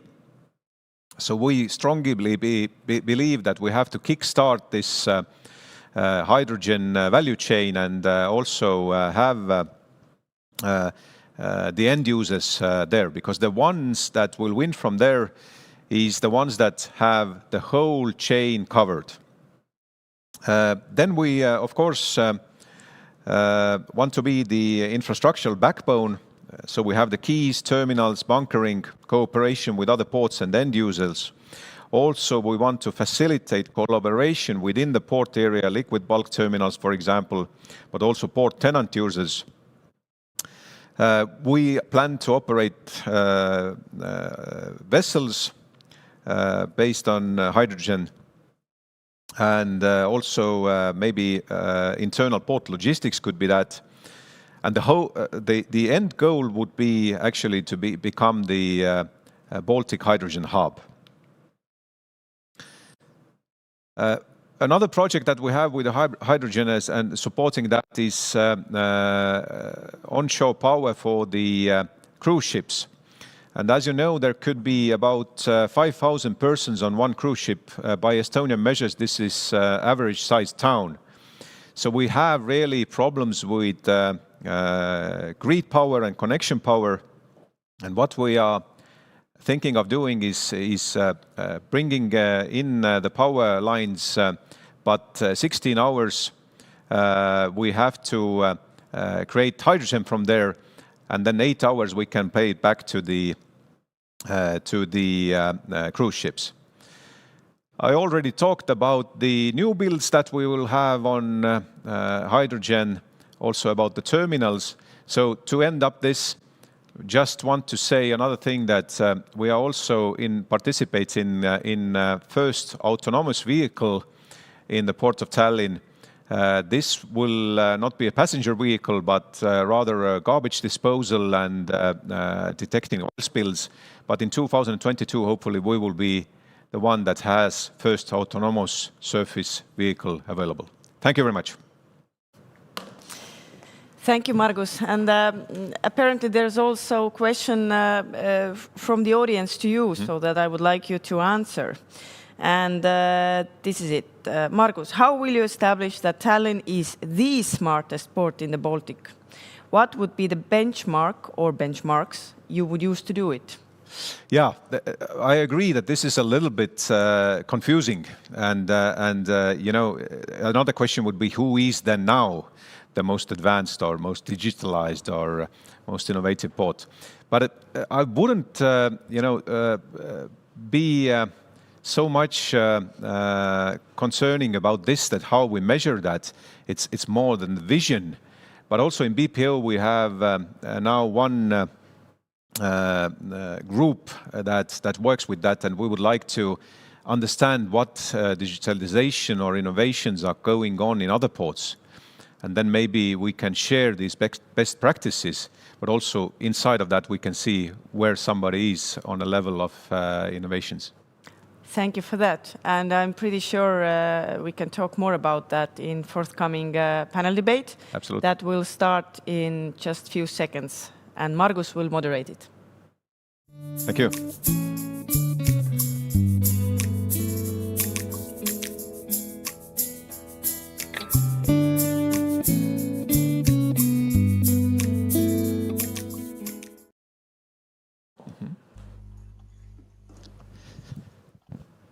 So, hello everybody. We are now moving to the panel, and the panel is shifting the mindset ports and as entrepreneurs and innovation drivers, enablers. I would like to welcome our panelists.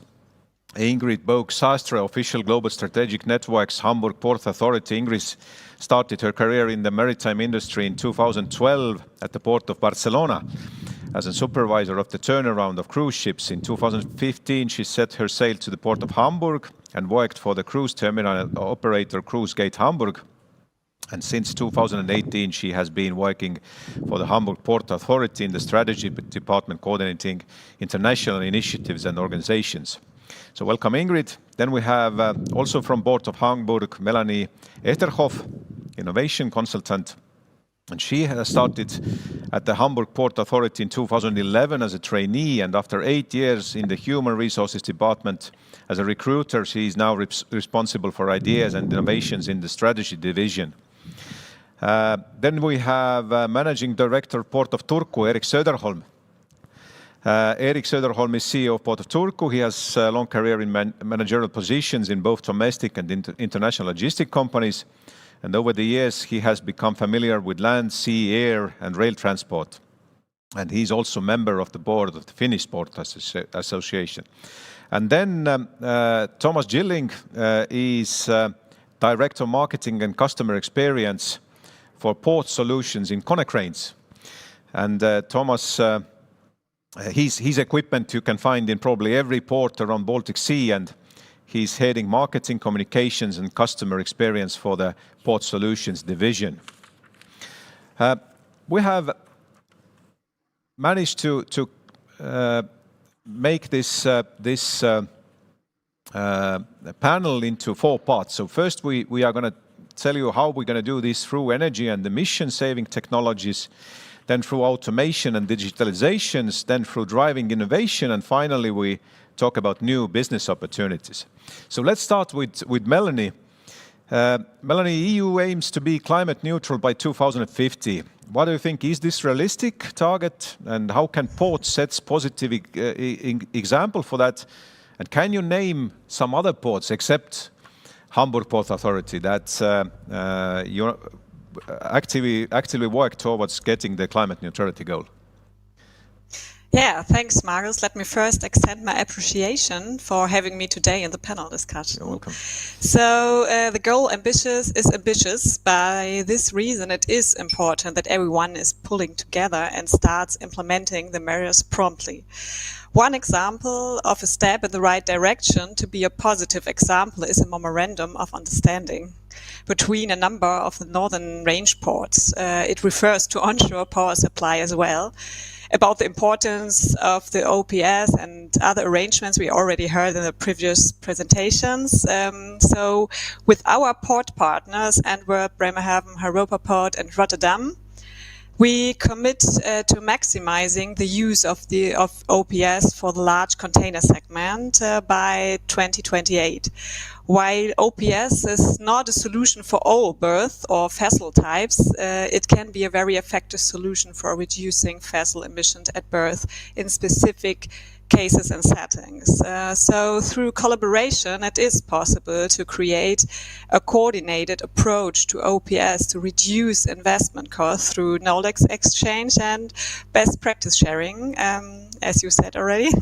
So arranging collaboration among ports and early adoption can also provide clarity, encouraging the shipping sector to equip ships so that one ship can use OPS and multiple ports. So thus creating a level playing field for the use of OPS in each port. So we hope other ports, terminals and shipping segments follow our path. So only together we are stronger, yes. Thank you, Melanie. Thomas, you as an equipment supplier, how can you, your equipment actually help ports to reach these goals? Thank you, Marcus. A very good question and very close to our heart. We see that we can contribute a lot. And we are on a vision to increase our handprint, the good we can do for you ports in order for helping you reduce your CO2. And as part of that, we offer different stages for all the equipment practically, where you can go from the conventional fossil fuel technology into hybridization, into fully electric. And accordingly, obviously, exhausts are, like in the automobile industry, minimized during that journey. And to give a short example, let's say from Magnus Playfield, Port of Tallinn, in our Konecranes customer Muuga container terminal, you are operating mobile equipment. You have RTGs from Konecranes and other crane straddle carriers as well. And it has a potential already moving from the conventional diesel into hybrid, of cutting the exhaust emission by 70%. That's a lot. That's a lot. That is a lot. And everything that you can connect to the shore power, which is a big theme and topic today, because you are focusing on the vessels, obviously, to bring reliable shore power to them. Our recommendation is to strongly also, while you are bringing the shore power to the quayside, also plan ahead and do it in the container yard, because it's a minor thing to do at the same time. It's a minor thing to add it into the civil engineering plan and also include the optical fibers to ensure the future data transmission. When those things are done, slightly looking ahead, and then all the ports are in much better condition to cut the CO2s in the container yard where the boxes are stored. And the bigger the port, the greater the savings. So it's really something that we in Konecranes see as a strategic area for us, and we do a lot of commitments also as a company, obviously, to reduce our own footprint. Thank you, Thomas. Now, moving to the automation and digitalization, and we all know that the technologies are developing exponentially, and it speeds up, simplifies the introduction of many digital solutions which reduce human factor, increase implementation of self-learning systems. And as a result, our business environment becomes faster, more precise and dynamical. Ingrid, question to you. The Hamburg Port Authority has been working for years to turn Hamburg into a smart port. So what will the ports of the future look like? What is the vision and the actual state of the ports that are shaping a port of the future? Yes, Markus, thank you very much for the question. Since actually everybody wants to know what will happen tomorrow and how far we are from the ideal of a perfect port. So responding to the question about the current status in shaping the port of the future, I can say that we are on the right track and also the right steps. So last year, together also with our friends and partners at Chainport, our network of smart ports, we initiated a project to see how the port of the future would look like and if we are implementing the right strategies to get there. So we developed a portrait of what a generic port could look like in the year 2035. So in the course of this research, numerous experts across different continents were interviewed on the future of shipping, logistics, digital technology, climate strategies, and another topic. And we had a lot of discussions for sure and gained a lot of insights. So at this point, I would say we believe that ports of the future will be shaped according to three principles. So first, they will be solution-oriented ports. Climate change will be reversed by means of technology, and they will have a social license to operate. So the port will be a place of innovation, more closely linked to the social life of the port city than ever before. So if we take a look at the last years, we have been dealing with big disruptions, right? So several incidents have caused a lot of pressure in ports. And in our vision, the port and the logistic chain of the future will be able not only to deal with the consequences, but to anticipate and mitigate such incidents. And the question, how would this happen? So by pushing more with our partners towards increased data transparency and full integration of supply chain. Because incidents will happen. This is something we cannot prevent completely, but we should be able to handle this kind of problem, not as a crisis, but as something that is completely manageable. This will be possible if the physical and the digital worlds are fused in the port and in the supply chain, and almost all operations are performed automatically.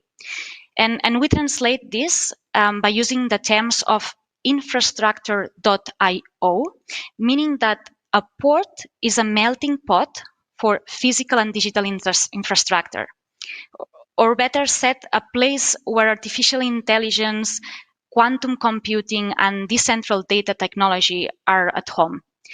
And then the second term is gigaport, meaning that by 2035, the interaction between algorithms and existing infrastructure and equipment will enable the full optimization of operations and processes that are still controlled manually.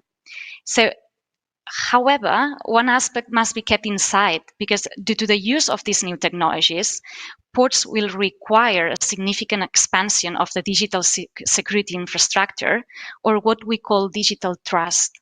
So we believe that ports will be pioneers in developing and also applying standards for digital ethics centered on the actions and security of people. And for sure, besides automatization, we believe in and drive the implementation of a digital twin that represents every piece of port infrastructure by 2035. So human digital interaction will be a central aspect of people's future job descriptions. Thank you, Ingrid. And for sure, we will come back to this one more time. In the meanwhile, Eric, one question for you. I know that Port of Turku will soon implement a new traffic management system for Ro-Ro. What other innovations have been on your mind, and which ports are you looking at if you try to find examples in implementing innovative technologies? Well, Margus, first of all, thank you for a very professional presentation a few minutes ago. I think that we are working with exactly those items that you mentioned in your presentation, i.e. auto mooring, shore power, new traffic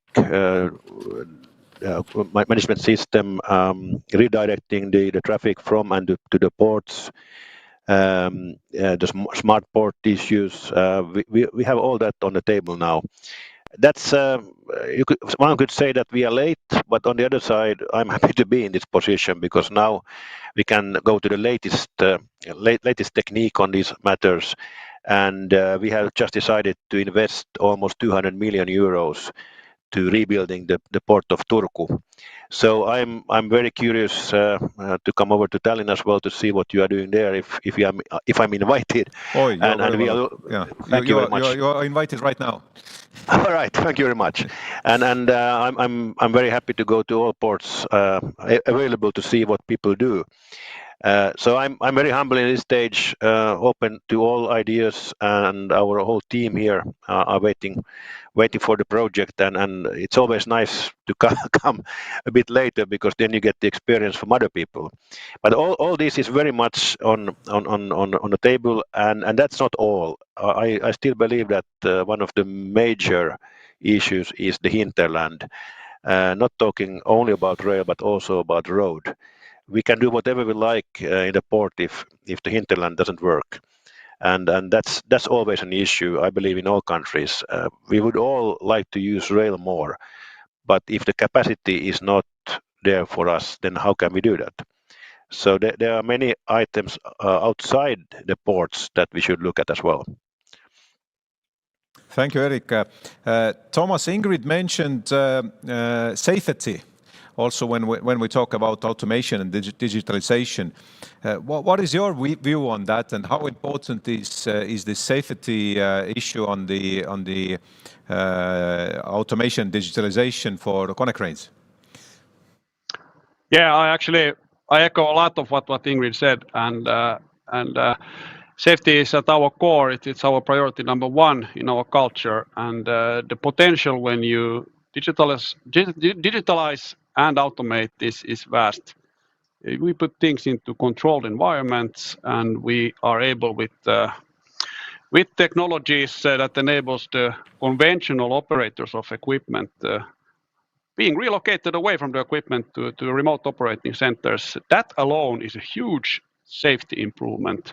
And even without even talking about automation, just simply remotely operating and supervising equipment gives a huge improvement of safety aspects. You don't need to transport your operators back and forth in the port, and anybody can, by the way, operate.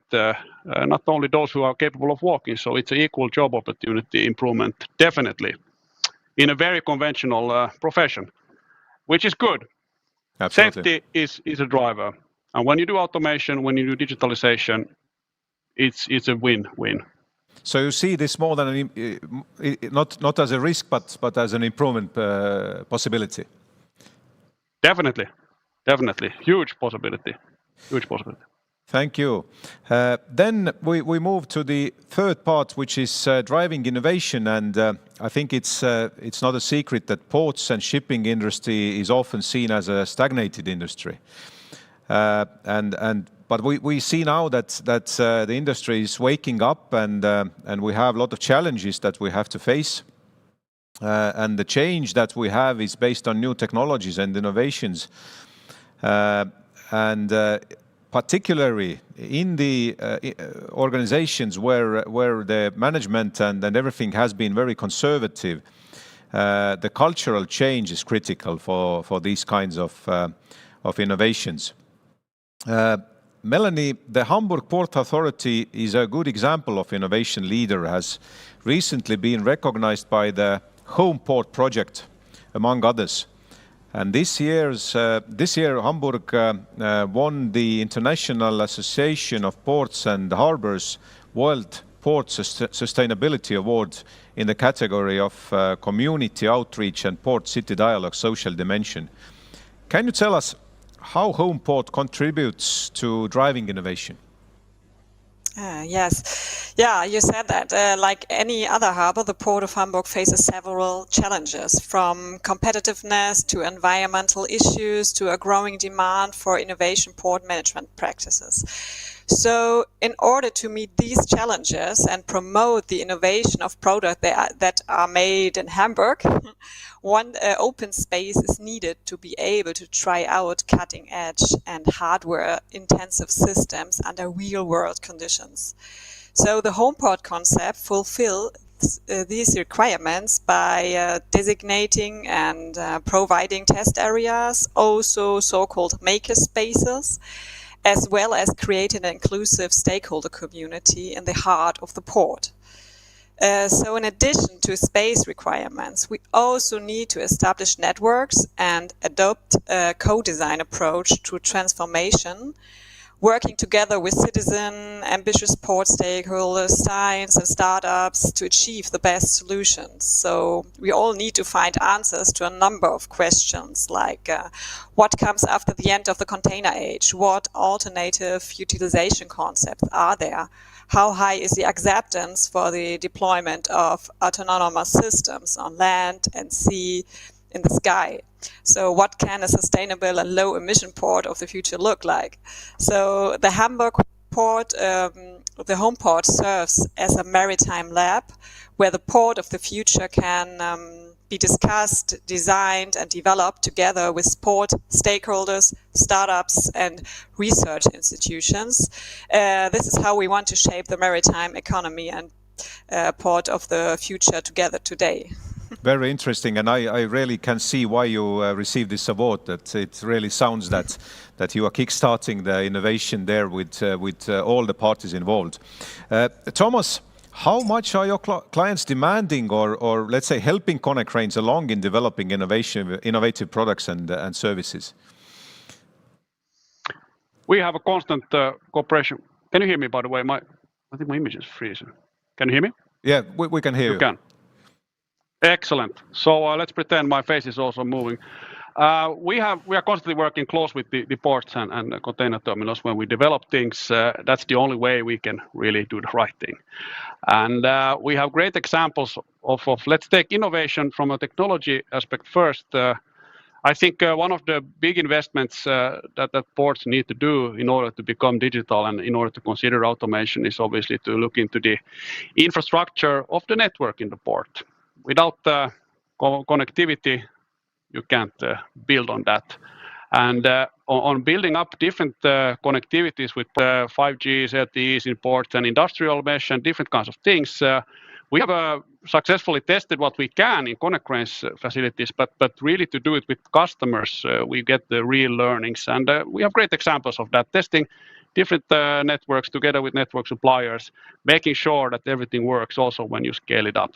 And I think that's the basis for building up any digital additional things.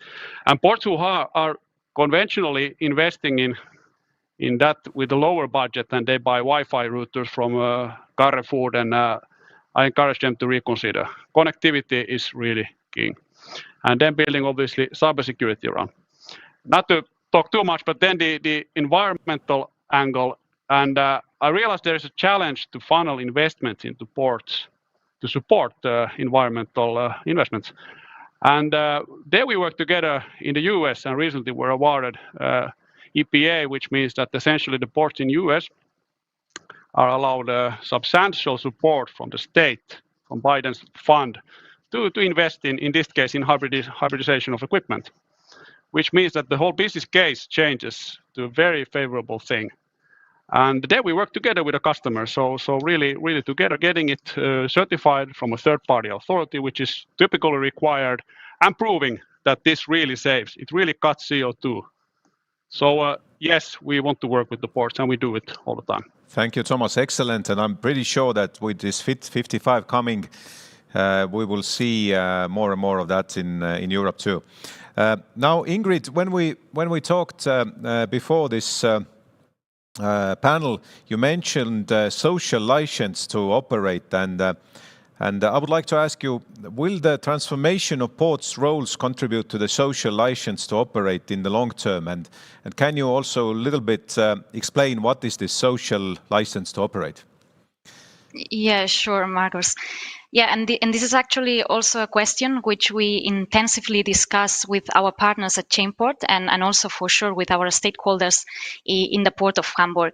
And in our opinion, the Port of the future will redefine both its role for the community and the way it measures its success. So nowadays, ports around the globe are implementing initiatives to regain, intensify, and ensure the social license to operate in the long term. So the role of ports for the community will be a change maker. Ports will become a compass that guides new ways of thinking. And the spirit of innovation and discovery, prosperity and freedom will be at the center of the port's image. So this means that the identity of the city will be shaped to a large extent by the port. And moreover, ports will regain their position as gateways to the world, meaning that they will link the world, knowledge, and people. So we imagine a port where knowledge creation takes place every day. The innovations that are developed in the port will also benefit society on a broader level.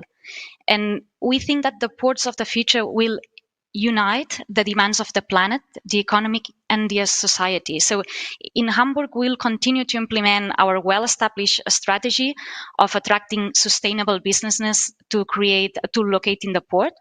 So we support, for example, the idea that new industries and startups set up sites in the port. So they can test their approaches on a small site and then roll them out on a larger scale at another location. And preferably, for sure, these are industries that work on future-oriented and sustainable solutions. So this includes companies that are part of the circular economy in areas such as recycling, for example. So let me tell you just one more aspect of the port of the future, and this refers to the way it will measure its success. Because the ports of the future will not just rely on the story that they create jobs or that they move toys to justify their existence. So actually, we believe that measuring a port's performance just in terms of toy will at best be just one of the number of KPIs. So ports will need quantitative metrics comprised of economic, also social and environmental components to guide their activities. So we should focus more on indicators such as innovation potential, quality of jobs created in the port, training, educational possibilities of safety, as we also all mentioned, and security standards. Thank you, Ingrid. This is good to take away from here that the KPIs have to change a little bit to do the innovation. Melanie, now you mentioned the home port and innovations and but this is and Hamburg is also your public company, so this home port is more for the stakeholders. But how you innovate mindset within the organization? Yeah, it's similar to Homeport. The key within the organization lies also in providing space for creativity and in networking expert know-how. So since the HPA was founded 15 years ago, a gradual change has taken place. So from port administrator to port designer. In recent years, innovation capabilities have been developed step by step. So especially in the areas of process innovation, research and development, as well as product innovation. In innovation campaigns, employees have been able to design and try out user-focused innovations with colleagues from other disciplines. On the one hand, the advantage of this is that it promotes employees' innovation skills, and on the other hand, good solutions are developed within the company and not by external consultants. So in conclusion, experience has shown that an innovative environment in which the ideas of every employee are recognized and ideally implemented can increase employee satisfaction and keep the organization fit for the future. Thank you very much. Very, very interesting. Now we move to the business opportunities, because this is actually that we should be talking more about in this panel.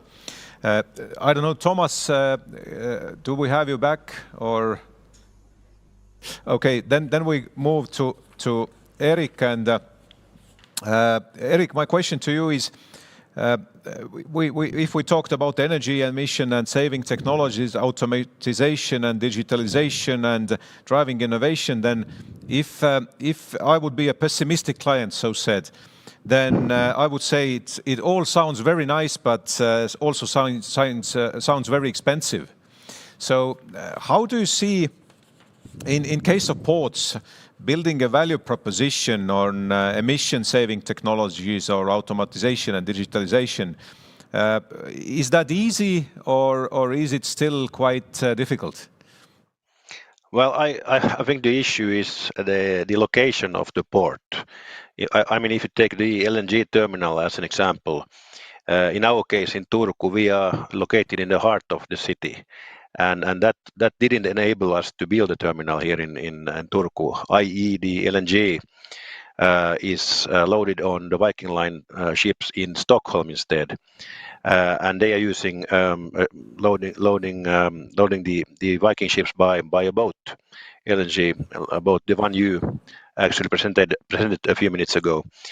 So there are these kind of limitations, but I do not think that this is really the barrier or hinder for the future. I wouldn't call capex as the biggest issue. It's more about technique. We have already seen that LNG is really a good solution, and it really functions. We will have the Viking Line ship number 2 between Stockholm and Turku early next year, and that is operated by LNG as well, like Viking Graces. So it's reality, and it's done. But then if you go to hydrogen, that's another story. No one has seen it really work yet. I mean, you have the new cars and all that, but how much will it cost to produce hydrogen, and how will that all work? That remains to be seen. I'm not in principle against anything. It's just that I'm a very pragmatic person, and it's always nice to draw nice pictures and have dreams, which is good for the future. But let's see. LNG we have seen is working.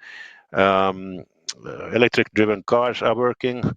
Some ships are already on shorter trips and so on, but we are not ready. We are far from ready, and time will show. But I don't think that capex will be the problem. I think it's about the technique and the development. Yes, and I agree with Eric that actually the technology is still not there. So even if we look at the battery-powered ships, there is a limit. If we hydrogen ship, also the very small engines are there, but not the big ones. So this will be a question. But now moving to Thomas, who is back. How about Konecranes? Are your clients, easily willing to pay for the innovations, or do you have to work with them for that? Well, I would say it's becoming more and more a demand on us to be able to offer more and more eco-efficient equipment, and that's where we then invest in our R&D work and invest heavily. So are they eager to play? It's the business cases usually are connected to what concept they choose, and as I said, the American example, if they get state funding, it really helps. But yes and yes, and there's multiple amazing cases where we have, well, in Hamburg you have our fully electric AGVs running around. They are quick charging themselves, fully automated, and as said, hybridization on the mobile equipment is a big thing. But there are also easier wins that you can do with conventional mobile equipment that's running on diesel. And we recently tested biodiesel on our lift trucks, and it works beautifully. And I wouldn't put a bet now what will be the winner, but we are exploring all the options and investigating heavily in R&D. So hydrogen, yes. Lithium batteries is the most common solution now in the mobile equipment market. The price of them are going down thanks to the automobile industry. The demand is also becoming critical, but that is proven to be maybe today a very mature option. And we use it also increasingly more on the heavier equipment. Thank you, Thomas. Now we are slowly running out of time, and we need to also leave some time for the questions that we hopefully have. I have the last question for Ingrid. As a strategic coordinator, what would you say? You know, in business opportunities, it's very important to catch trend. So what would you say? What looks the most promising new business opportunity of the future? For the ports, of course. Yeah, okay. So, for example, regarding Internet of Things and 5G, I would say that these are technologies that are currently available. So new business opportunities should be implemented on these technologies now. In my view, this also applies to digital twins, for sure. And a good example is certainly the Smart Bridge Hamburg. This is a project initiated by the HPA, by the Hamburg Port Authority, that addresses the digital transformation in the construction industry, where Internet of Things and digital twins have been implemented as part of the Smart Bridge. So this project provides like a detailed simulation of the Kulbrand Bridge in order to keep it in optimal condition and conduct maintenance assessment and support future construction decisions. But for the future, artificial intelligence and quantum computing will be the big topics, because quantum computing represents a huge advance in terms of computing power and will thus make possible an extensive artificial intelligence in real time. And actually, in Hamburg, we are developing a project called Mozart that uses the quantum-inspired technology, a digital annealer, to provide a solution for complex calculations in traffic flow in the port area. So this will allow real-time optimization of traffic flow in the port. Thank you, Ingrid. So yeah, quantum, I would say artificial intelligence and quantum computing. Yeah. Yeah, thank you. Understood. We still have a little bit time left. I have a final question for Melanie. We were talking about business cases and you as cultural also guidance in the Hamburg. How easy is it to translate innovation into the concrete business opportunities within the organization? And do you see some struggle there, maybe with the business units or sales departments? Yeah, it's quite different, you said. We found out that certain factors make implementation more probably. So the first one is that it increases implementation rate when solutions have been developed within the company, I said before. The second one is, and I think this is the most important, is a problem-driven innovation approach in innovation projects. That means that the starting points for innovation does not lie in ideas, but in the identification and analysis of challenges. So this results in more tailored solutions and increase the chance that solutions or businesses will be implemented. And yeah, I think this is the most important reason for the different departments. If there is a big problem fit, so the implementation rate is a little bit higher. Yeah, I totally agree. And then this also enables the value proposition creation, yes. And it's much easier. So thank you very much. I understand we have one or two questions. Annika, can you help us with the questions? I will help you. Yeah, we have one question from the audience that is How important does the panel consider port cybersecurity in order to achieve some of the ambitious innovation goals mentioned? So maybe Ingrid, would you like to take that? Yes.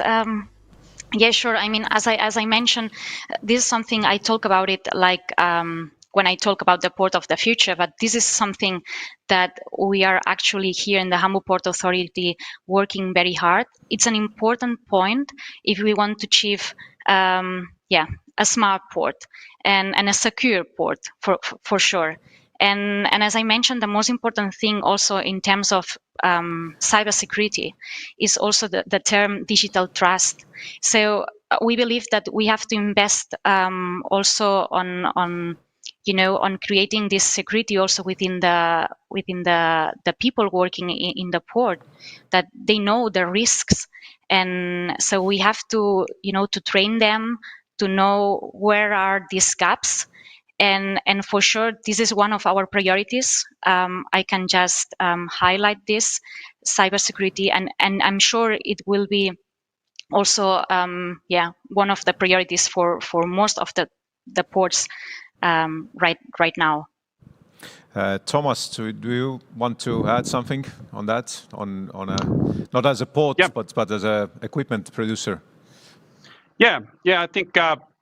Well, unfortunately, those cyber attacks are increasingly common for the ports as well. So the hackers have found their way in, and that is a challenge that we also recognize, and where we can contribute, we really do. As I said before, we put a lot of energy in the network design already at that stage, and as a token of our seriousness here, we recently got the ISO certification of how we deal with cybersecurity, and that was a long journey, but it has been fruitful. And we can also cooperate better with ports. Some of the ports are in a good state, some of them are not. And we had a recent discovery in one of our automated container terminals that some hacker had got through the customer port firewall and installed some malware. And that's not a good thing. And the fact that we could already discover it through our systems, automated systems, was a good fit and a very good finding that we could then inform the port and together then rectify it. All right. So I think it's a mandatory thing. You can't digitalize. You cannot definitely automate unless you have these things in orders. Okay. Melanie, Eric, would you like to add something? Oh no, I think it's already said everything. So we know this. Ingrid said that already. That is a really big issue at our company. So yeah, very good. But then, ladies and gentlemen, I thank you very much. It has been a very fruitful panel. And Eric, you are very welcome to come to Port of Tallinn as soon as you can. Thank you very much. And we are moving to lunch now. Yes, thank you, Margus, for moderating. And it's about time to have lunch. Lunch will last 45 minutes. And we will return here 1:15 Central European time. See you soon.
The Baltic Ports Organization is a regional ports organization, inspiring and supporting its members while cooperating proactively with relevant partners. Established on October 10, 1991 in Copenhagen, the Baltic Ports Organization is a regional ports organization comprised of 47 members representing the most significant ports and stakeholders in the Baltic Sea region. The organization's mission is to contribute to sustainable economic, social, and environmental development of maritime industry in the BSR. At the beginning of the Baltic Ports Organization in 1991 and the years after, the main reason for BPO was to transfer know-how from Western type of ports to Eastern type of ports, from Poland, Latvia, Lithuania, Estonia. Nowadays, the challenge is quite different. We are more discussing about the future of the ports and how to finance the ports development. The BPO is one of the structures that along the Baltic Sea there's a good cooperation between all partners. BPO represents the interests of the Baltic Sea ports, contributes to environmental awareness in the region, organizes dedicated industry meetings, and plays an active role in research and training. I think the Baltic ports are for us very important because they are a unique set of ports with some particularities on environment, but also geopolitically, and they are frontrunners. I'm totally convinced that the role of BPO is essential. You represent the region and a number of very important ports that are leaders in many topics that are highly recognized by Brussels and United Europe. BPO has been doing a really great job in promoting and networking Baltic Sea ports. So it has become the voice of the ports around the Baltic Sea. It's very valuable, especially in lobbying important issues for the whole of the sector, where one port's voice just isn't strong enough. Clean Baltic Sea is a common goal for most of ports surrounding Baltic Sea. So the Baltic ports can be a good example when it comes to environmental experience. As I told you, we have very strict requirements, and in our opinion, all these requirements should be applied to other ports, in Europe, not only in Baltic Sea, but worldwide also. The comprehensive ports are very important to maintain the core network, but we don't have any success, let's say, getting EU funds. BPO's most important issue is to gather the ports together and educate and explain to the European Union what the comprehensive ports needs actually are. The annual meeting of all the members of the BPO, as well as other participants, the Baltic Ports Conference serves as the ideal place to exchange experiences and knowledge between the stakeholders active in the Baltic Sea region. Being a member of Baltic Ports Organization, it means being a member of huge community of Baltic region. For us, I mean Port of Szczecin-Świnoujście, it's also an organization who can lobby for interests of other ports. BPO will follow the developments in EU institutions related to TEN-T policy and budgetary decisions, will continue to focus on the sustainability priorities. BPO will also facilitate technological development in the Baltic ports, as well as carefully follow economic development in order to help Baltic ports in planning their next steps.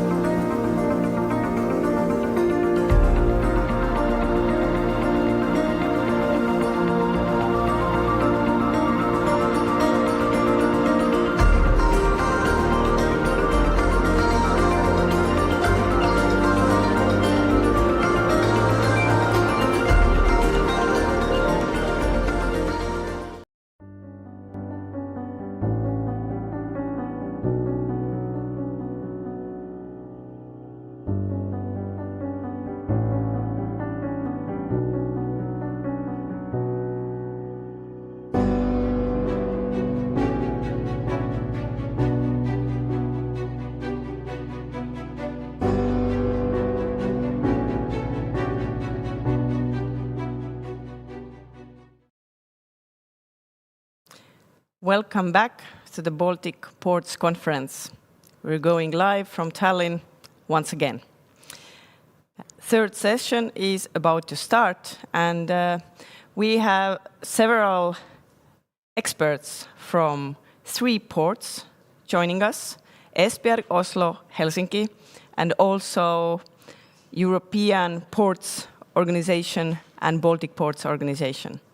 Who exactly, you will find out soon, and what do they have to say, you will also find out soon. So for first keynote presentation, I would like to give the screen for Jesper Bank from Port of Esbjerg.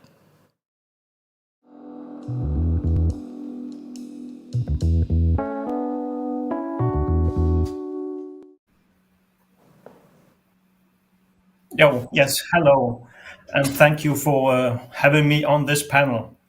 As said, I represent Port of Esbjerg. Port Esbjerg is a typical westbound North Sea port in Denmark.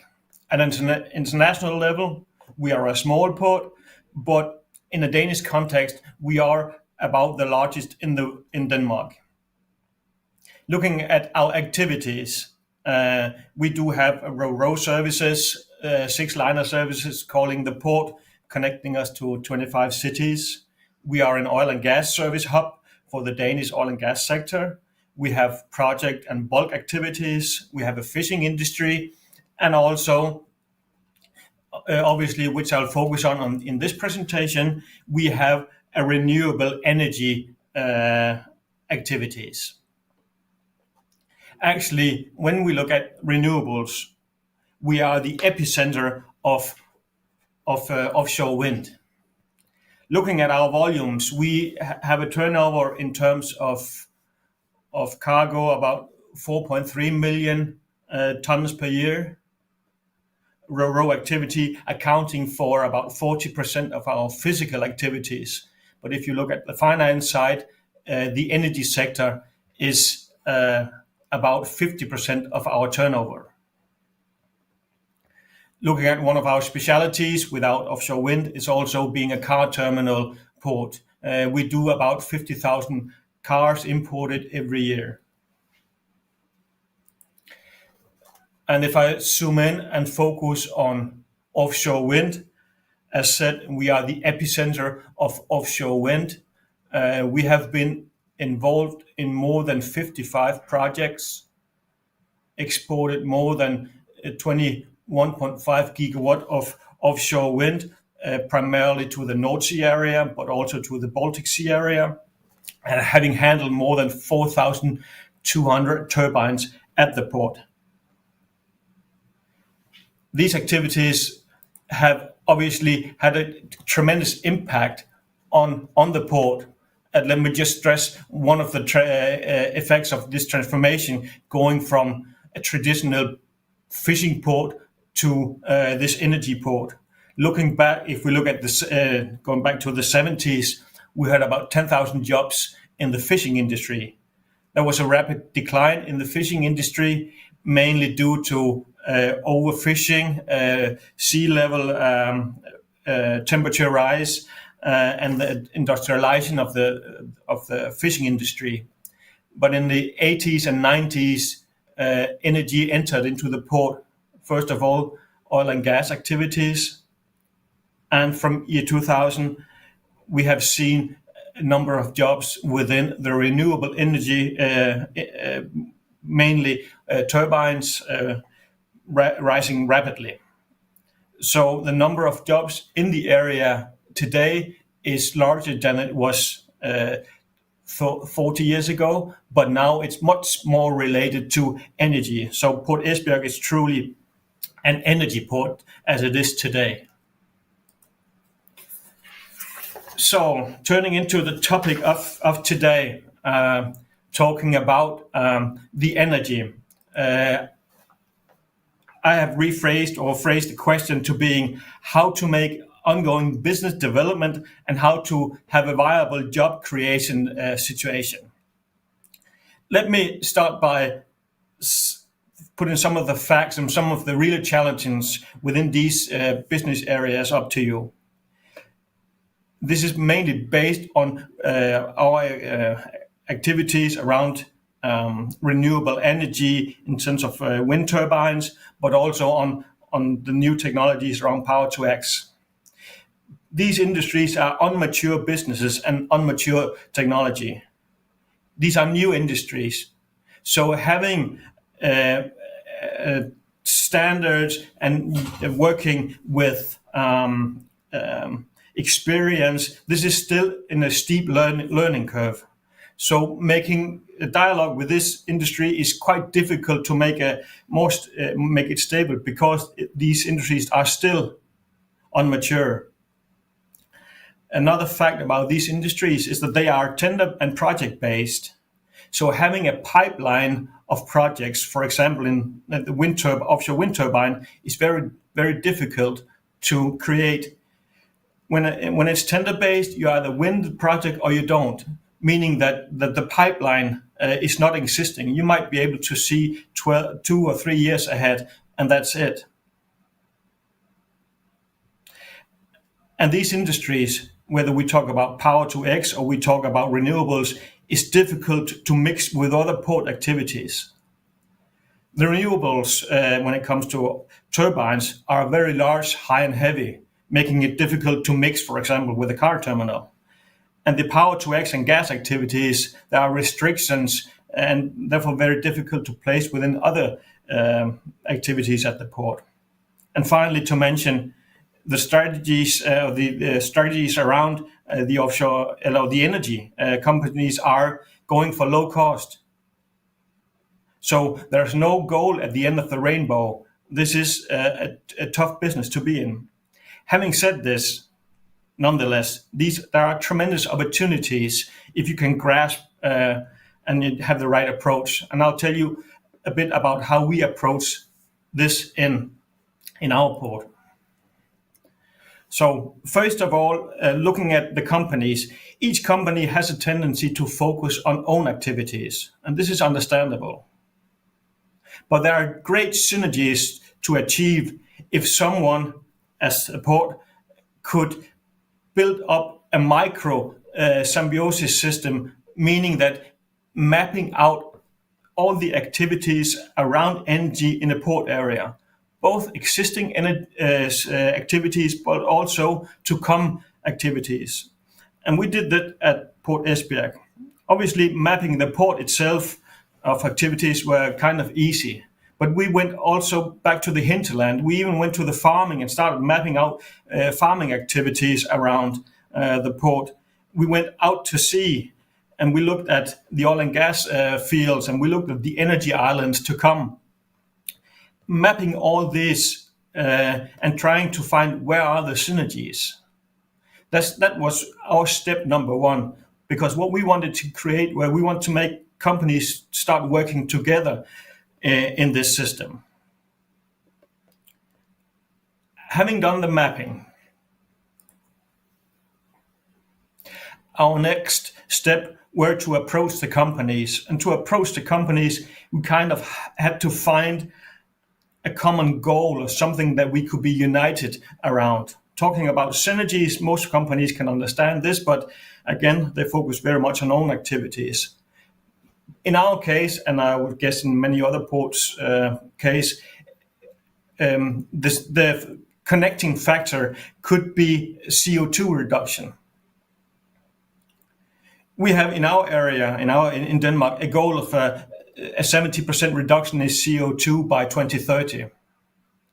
And every company in Denmark around the port, Esbjerg also, has to contribute to this. So our connecting factor within this were to pull up the companies together and see if we work together, this goal that we all have to go for is achievable if we use our microsystem, if we work together. So in our case, the CO2 reduction goal were the connecting factor.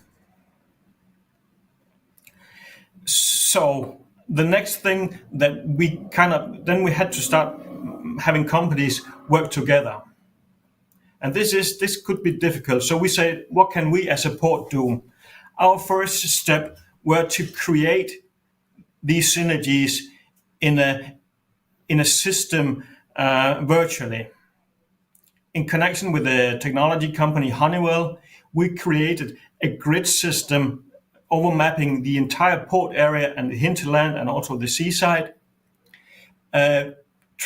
collecting and measuring all energy resources being produced and all energy consumption units from each company, each truck, each factory were monitored by this system, enabling us, in fact, to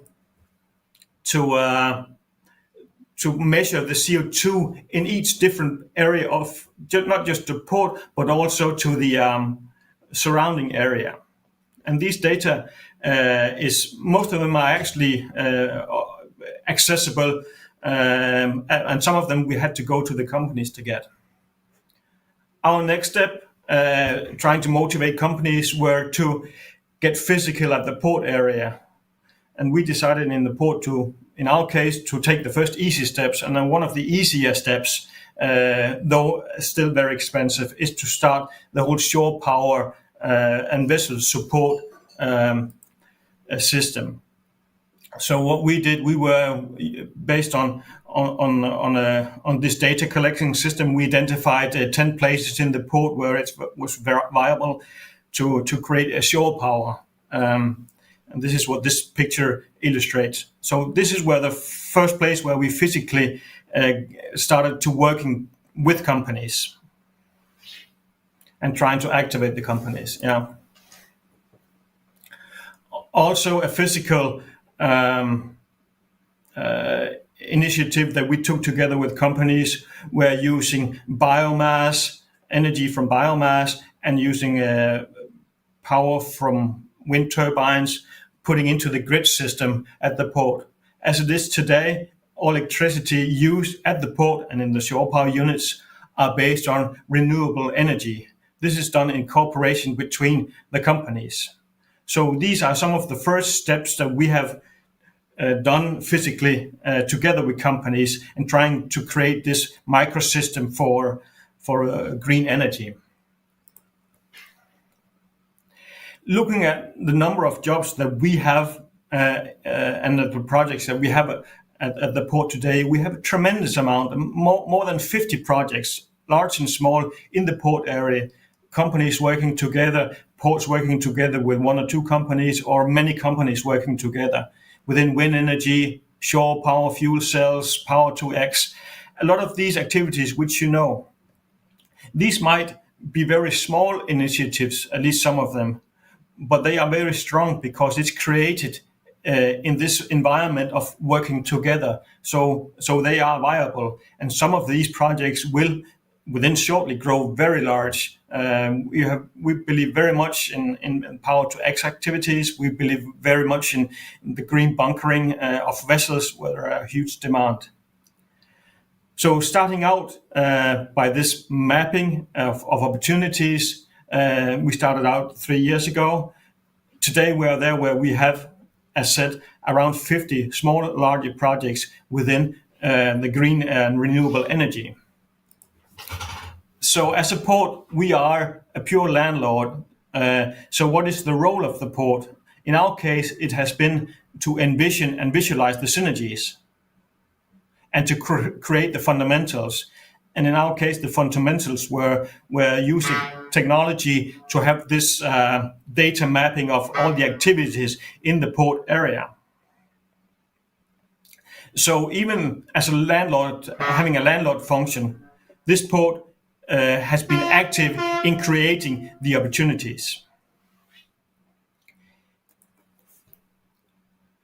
If you need more information, you can look into our website or the websites that you have here, and you are very welcome to contact me directly, and we are happy to share the knowledge that we have in our port.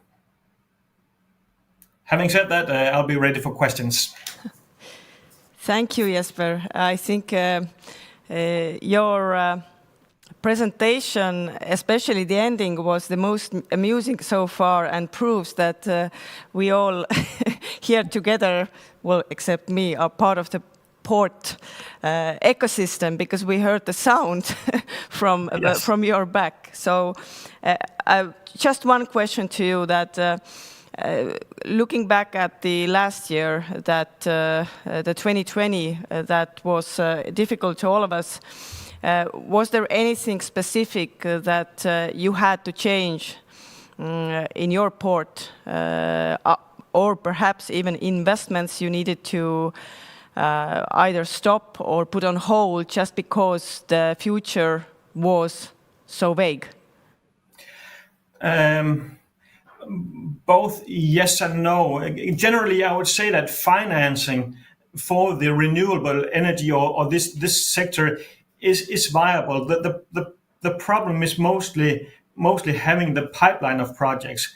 And obviously, during the COVID and during this difficult period, some projects were postponed or said we'll do this later. But in the long run, and the long run here will only be 2 or 3 years, we are confident that the level of activity will rise rapidly. As we speak, we are very heavily involved in power tech activities, and this is going much faster than we initially thought.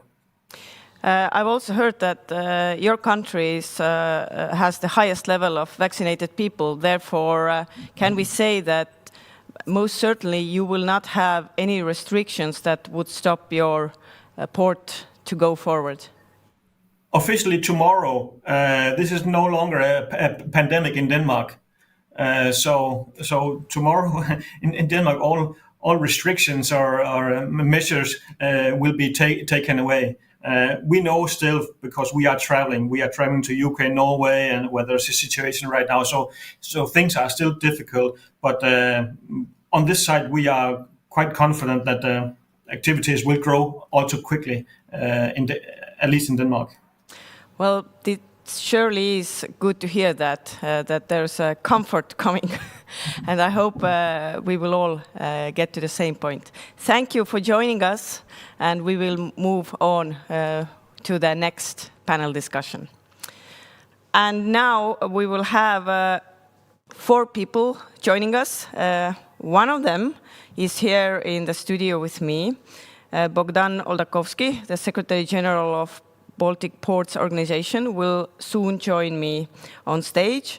And then we will have Isabel Rikpost, who is Secretary General of European Seaports Organization. And I also found out that prior to that role, she was Director of the European Federation of Inland Ports. So I guess she has quite a wide view on ports. Ingvar M. Mathisen, CEO Port of Oslo, will be joining, and Andreas Slotte, Head of Sustainable Development, Port of Helsinki.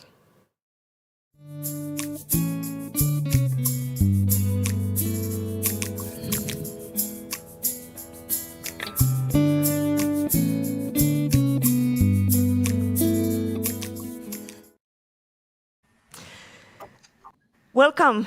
Well, I already said welcome to you, Bogdan, so therefore this welcome goes to other panelists. I hope you've also had some time to follow our conference today before and have some insights from it. So if there were any topics that you especially would like to discuss or give some kind of comments, then feel free to let me know on time. But because I know that Bogdan has been here, so he has been surely listening closely, then just to warm up this panel discussion, I would like to ask you that, has there been anything here today that you've listened and you want to bring out, some kind of keywords that you feel that are essential? I think because we are celebrating 30 years anniversary, and of course much happened in this last 30 years. But what is even more important, what will happen in next 30 years. So I was listening to many panelist discussions and speeches, and for me personally, it is very most important what really would drive port sector in next decades. And I think that there was quite a lot of insights in this respect. Thank you. So I would like to ask a first question from Isabel, because as I just introduced you as kind of hoping that you have the most wider view perhaps to the seaports in the whole Europe, then and today here we've had a lot of discussion over the green transition. So therefore, how do you see it? What kind of hurdles do you believe are most important for the port sector to tackle first that are related to the process of green transition? Yes, hello, good afternoon. Just allow me to say happy birthday to the whole of BPO. 5 years ago, we were celebrating it very nicely, I remember. Now I would have loved to be in Tallinn with all the colleagues and with all the members there. But it's like that. We will raise the glass afterwards, I guess. Just to answer to your question, yeah, the green transition is a challenge, but it's, I think, a positive challenge. We cannot say we won't do it. We are part of it. Ports are important stakeholders. In stakeholders, I mean of the whole society and economy. So in that respect, they have to do that. And what is important in that, or maybe difficult in that, is that a port is an entity with a lot of stakeholders together. And so if you say greening, the green transition of the port, you mean green transition of the port area, of all the stakeholders. And there the port authority, the port managing body, is a bit the facilitator, the orchestrator, maybe possibly the spider in the web, but a lot will depend on the engagement of the different stakeholders as well. So we cannot, as port managing body, promise that the whole area will be green, because your role is also limited depending on your what is in your remit, on what do you have full responsibility. So, but this cooperation will be essential, and I think that it was also already said by the Port of Esbjerg. Cooperation will be very essential, and also we see it as cooperation in the port between the different stakeholders, but maybe possibly also cooperation even between ports, and ports will also have to engage with partners in the energy sector with who they never engaged. So this will be the complexity maybe, and then of course the funding is important. But let me make one important point, because we always talk about green transition of ports, and this of course speaks about greening the shipping sector, greening the transport sector, so greening the traditional activities of the port. But next to that, this whole Green Deal, the whole green challenge we are facing is also an opportunity to develop the role of ports as hubs of energy, as hubs of green energy. And so this is something that we have to convey, and we have to look with policymakers and among ports. What does that mean? What does that mean in terms of supply chains, in terms of basic infrastructure, in terms of spatial planning of your port? Because there are, it was again very much, but Jesper explained it with the Port of Esbjerg perfectly, with the wind energy, the offshore, where the ports are really unique landing points. But then you have the whole hydrogen discussion as well. Europe want to boost hydrogen, want to boost offshore energy. And for these things, for these new energies, ports are playing an essential role. Then you have, for instance, circular economy, to name another example, will also be, in fact, a new economy, an upcoming economy in the greening, where ports are ideal locations, because they put a lot of activities together, and they are next to a city, and there can also create a new dynamic between the port and the city. Thank you, Isabel. That's a, I would say, very strong opening that we can start digging into now. So let's just take one case study as first. So Port of Helsinki pledged to become fully carbon neutral by 2035. You know, if I count correctly, I think we have 14 years to go. So Andreas, are you still on track, and how is it going? Yes, good evening or good afternoon, everyone. Yes, thank you for asking. We are on track, and it's going well. Indeed, we have made that pledge, and I'd like to say start by saying that our own carbon neutralities, the port's own carbon neutralities, is not the problem. Traditional methods, you decrease energy uses and you source the energy you still need from carbon-free sources. In our case, we're talking mainly about electricity and heating being a big part of it, as we are up in the cold north.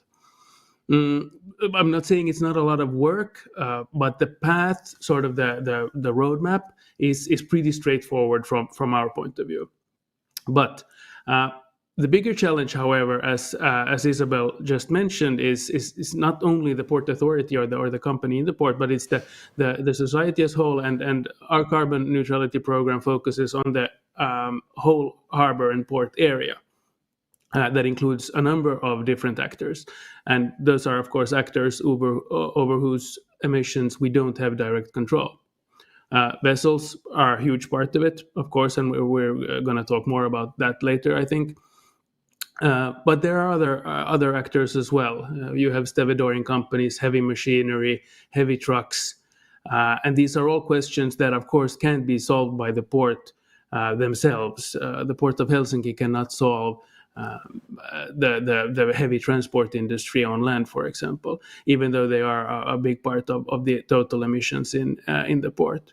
So yeah, our program is well on its way, and it's looking good. But yeah, there's still a lot to do, and some might think 14 years is a long time. As we all know in these questions, 14 years go by very quickly. Thank you for that. And yeah, I do agree also that what you just said confirms Isabel's point of view before, that the key here is the cooperation and collaboration between all stakeholders. None of us can do it alone. But another angle in this transition is also alternative fuels, and Norway is quite known by it. So, Ingvar, do you believe ports will soon become hubs for alternative fuels as part of the green transition? Yes, I do. But first of all, I would like to thank you all for inviting me for BPO. As you may know, we are one of two friendship ports, as we are not officially part of the Baltics, but we have a lot of close cooperation that way. I have to say that when I have been participated in a lot of these digital meetings, and one of them was Maritime Summit of India, and then I really could say that Norway is a small country with just about 5 million and so on. But the thing is that, before I answer your question more thoroughly, is that because we are a small port in the world, we also, at the same time, together with our owner, the city of Oslo, has one of the most ambitious plans to cut emissions that hurts the environment and the climate. And we have, for the port, our goal is to cut climate emissions by 85% within 2030, and the city 95%. That's your question. Yes, definitely, because we are the crossroads between sea and land, and for the ships that comes to our ports, we have to be able to offer the facilities they need. Although we are not a typical bunker port, as we are at the end of a very long and beautiful fjord, we are fully aware of that we have to be able to facilitate the green shift by providing shore power, for instance, but we also have various projects together with our customers to look at alternative fuels, hydrogen, ammoniac, and so on. But I think the most important thing is the politicians, that they can very well impose strong goals for emission cuts. But I think it's two things I would like to emphasize there. those cuts should be achievable both technically but also economically. And in Norway, we have some great funding opportunities that could provide for that. That probably had to be strengthened to encompass the new fuels. But also, I think the politicians should not decide on technology. That will just reduce innovation. What I think is that the companies and the ports together can find the best solution for their particular needs.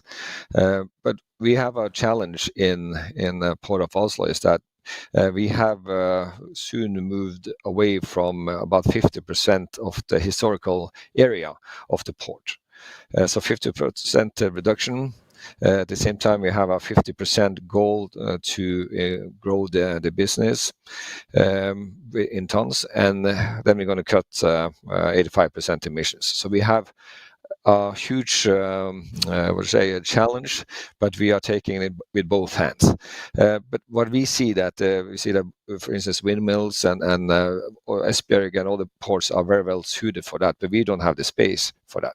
So we are very much in cooperation with our customers and the city and all the stakeholders, trying to see how can the port areas be used most efficiently to encompass and ensure that not only the port but the city achieve their high goals. So that's why I also hope this next conference of this type will be in 3D. We can meet in person, because then we will get the fruitful discussions that we can have during lunch, dinner, and after to discuss common challenges and maybe some solutions. So I'm very much looking forward to that. But that was it for now.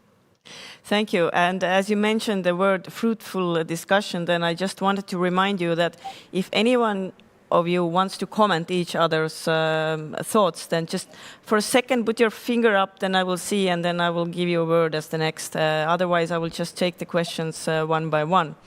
So, and the last first round question goes to Bogdan. As we were talking about regulations quite a lot, let's dig a little bit deeper in there. When we talk about Fit 55, which has been, I would say, a process, inclusive process, where different stakeholders and counterparts got their opinions. Nevertheless, at the end, politicians decided this is it. This is how are we going to go. And you have the helicopter view on Baltic ports, I'm kind of hoping. So what would you say?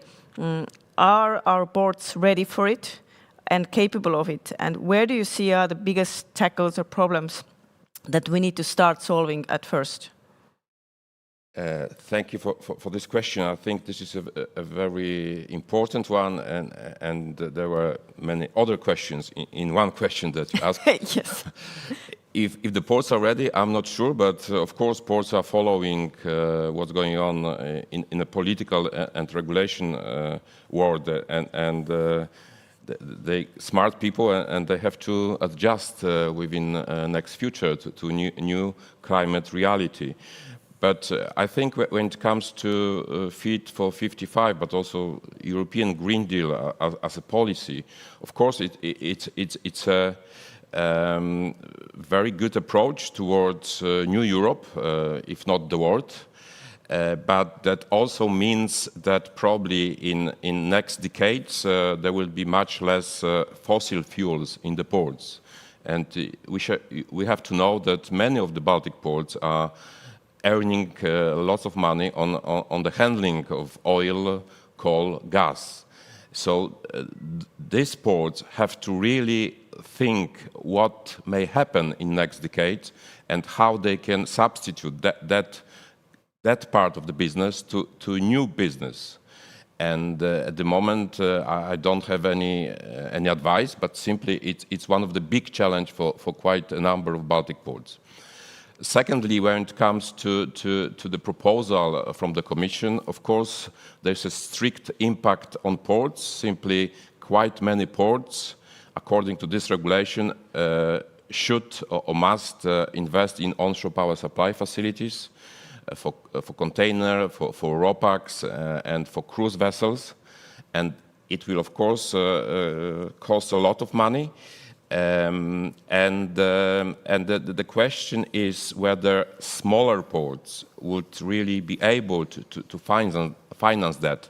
You know, in the Baltic Sea, you have many smaller ports, not only big ports, but also the smaller ports. So let's see. We are at the moment assessing this impact and also trying to get some comments from the members, and we of course will react officially to European Commission.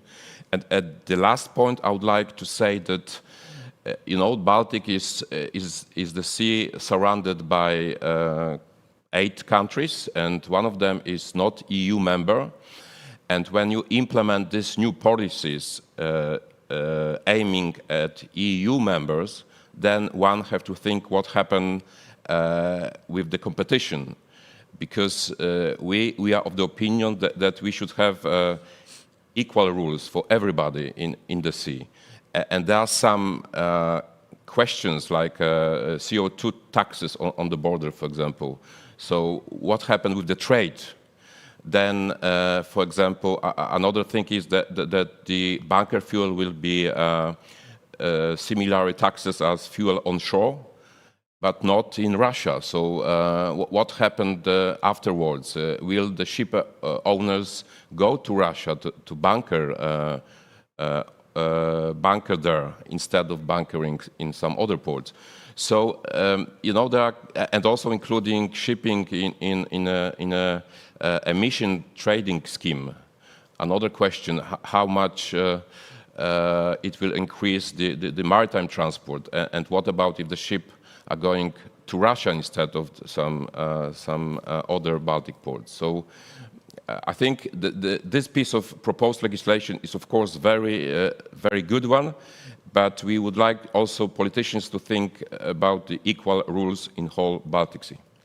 This is an extremely interesting angle you just brought in, and I would just like to give the same question to Isabel, as you are representing an European seaports organization. Probably you've had these discussions, and how do you tackle that? Yes, thank you. Yes, we had the discussion, but in fact we are just at the start of the process, and I would first like to emphasize these are proposals by the Commission, and we hope in the coming year or years to do everything to make these proposals more fit for purpose. Because as what Bogdan said, it's important proposals. We support the goals of these proposals, but we see a lot of angles, a lot of problems to make them fit for purpose, to make them look at the competitiveness issues and so on. What is there? We have the Alternative Fuel Infrastructure Directive with new obligations for onshore power supply, also new provisions on LNG. We have Fuel EU to regulate the demand for shipping. We had, as Bogdan was said, the Energy Taxation Directive that will for the first time put a tax on bunkering fuel in the EU. And we have bringing the maritime sector in the emission trading system. So just to name them briefly, what is important that the package is coherent. If you ask something to ports, you should also see what they ask to shipping, that this is going together, because you cannot only ask the ports and not ask the shipping sector. So this should be aligned. Then we also have to look at the role of the Port Authority. For instance, we see in the proposals that there is quite an administrative burden on the Port Authority to say, if you cannot plug in, you have to make a certificate to the shipping line that he couldn't plug in the OPS and so on.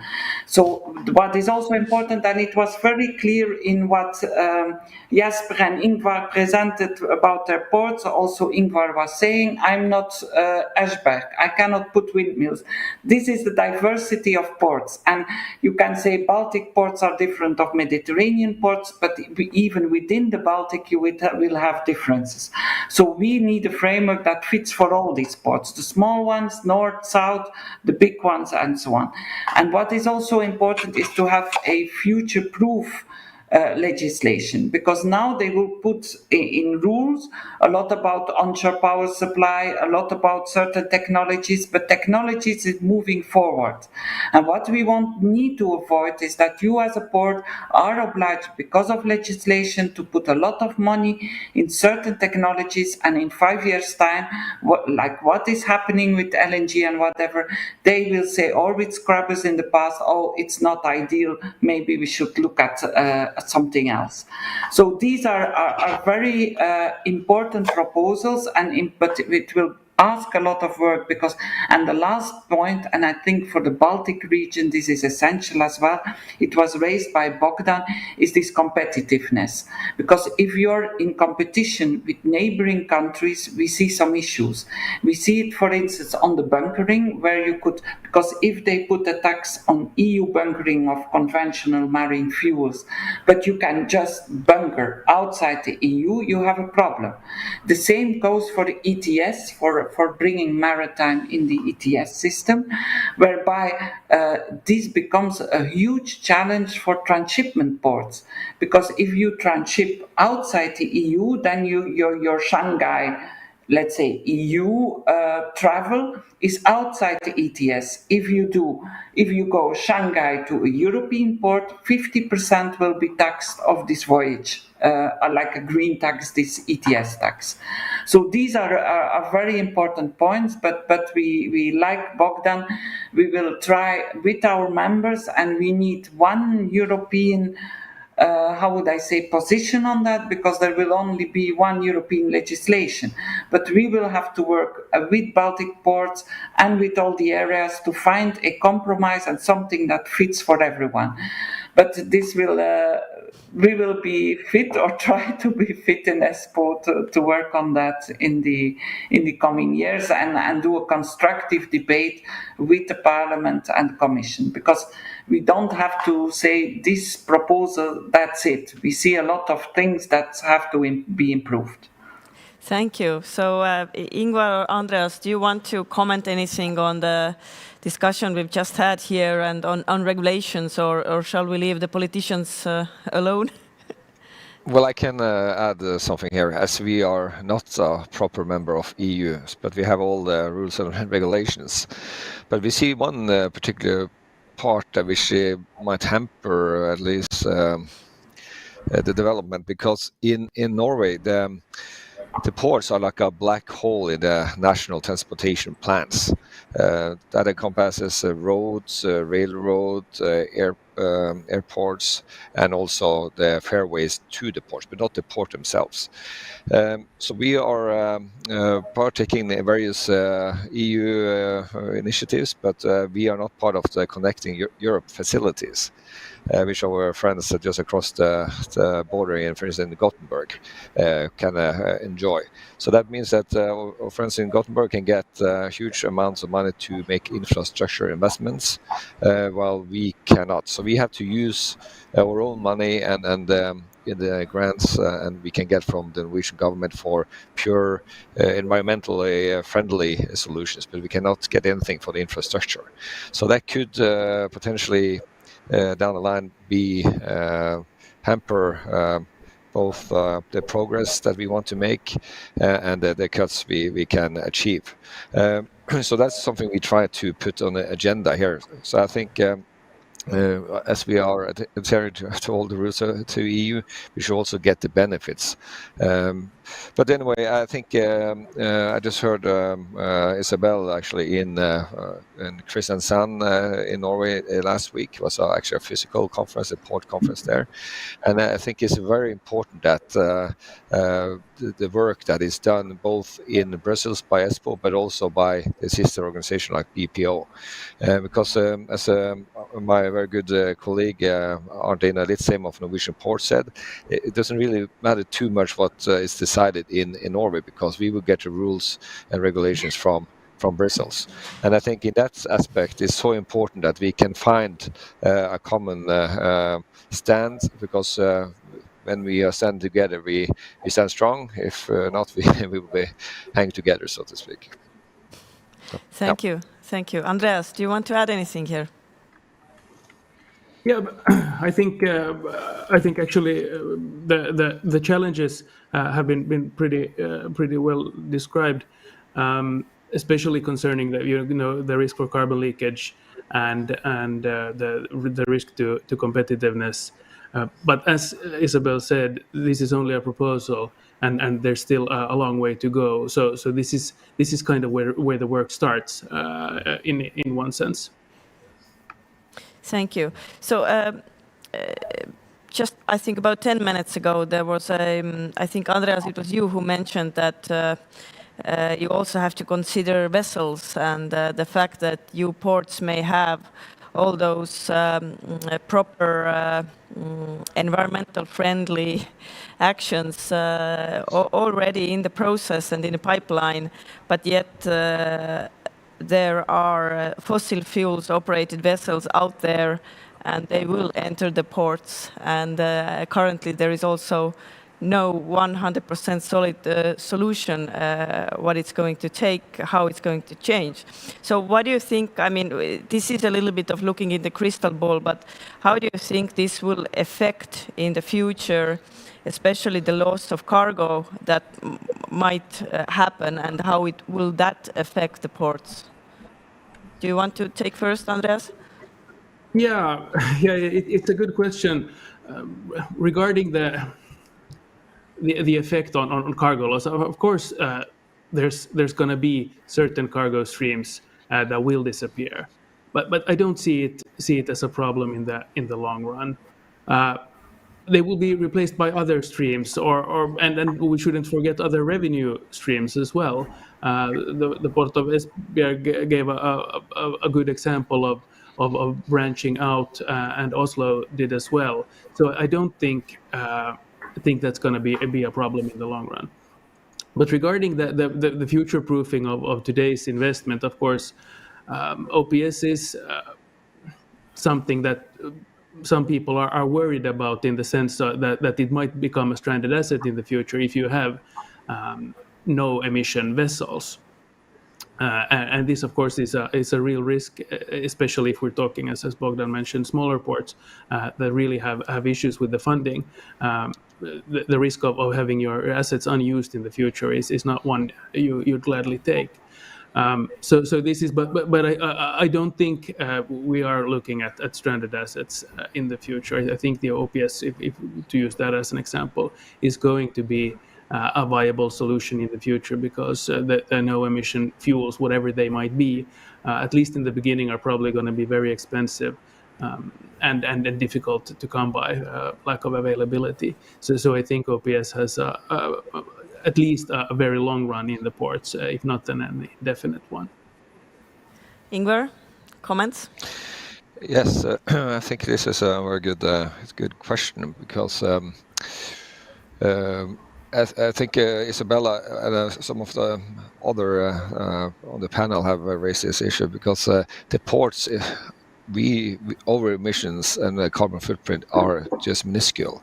So customers, the ships that conduct the most of the pollution. So definitely we have to do our part, but definitely the ships have to do theirs. But I think if you look at the ships, what's important for them and the ship owners is for them to be as little import as possible, and as trading as much as they can. So I think the more solutions to cut emissions that happens on board a ship, the better it is. Because we have had an interesting discussion when we established the cargo or action plan to cut the cargo emissions, where some started to think about only Oslo, when it comes to cutting climate emissions. For the RoPax vessels, for this instance, to between Oslo and Copenhagen. And if you do too much only in Oslo, like fossil-free sailing in and out of the municipality of Oslo, the ship owners, DFDS, they said that, well, if we do that, we might have to speed up to keep our schedule arrival in Copenhagen, and then we will actually emit more carbon emissions by doing that.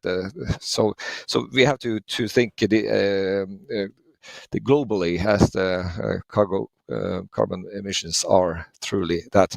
But I also have to say that the technology advancements is quite incredible. We have a project where we look at the future placement of the foreign RoPax vessels in Oslo, and DFDS have come up with it's not a fully decided project, but they have sketches that would replace the 2 RoPax vessels they have with 2 hydrogen-powered vessels, hydrogen derived from windmills in Denmark.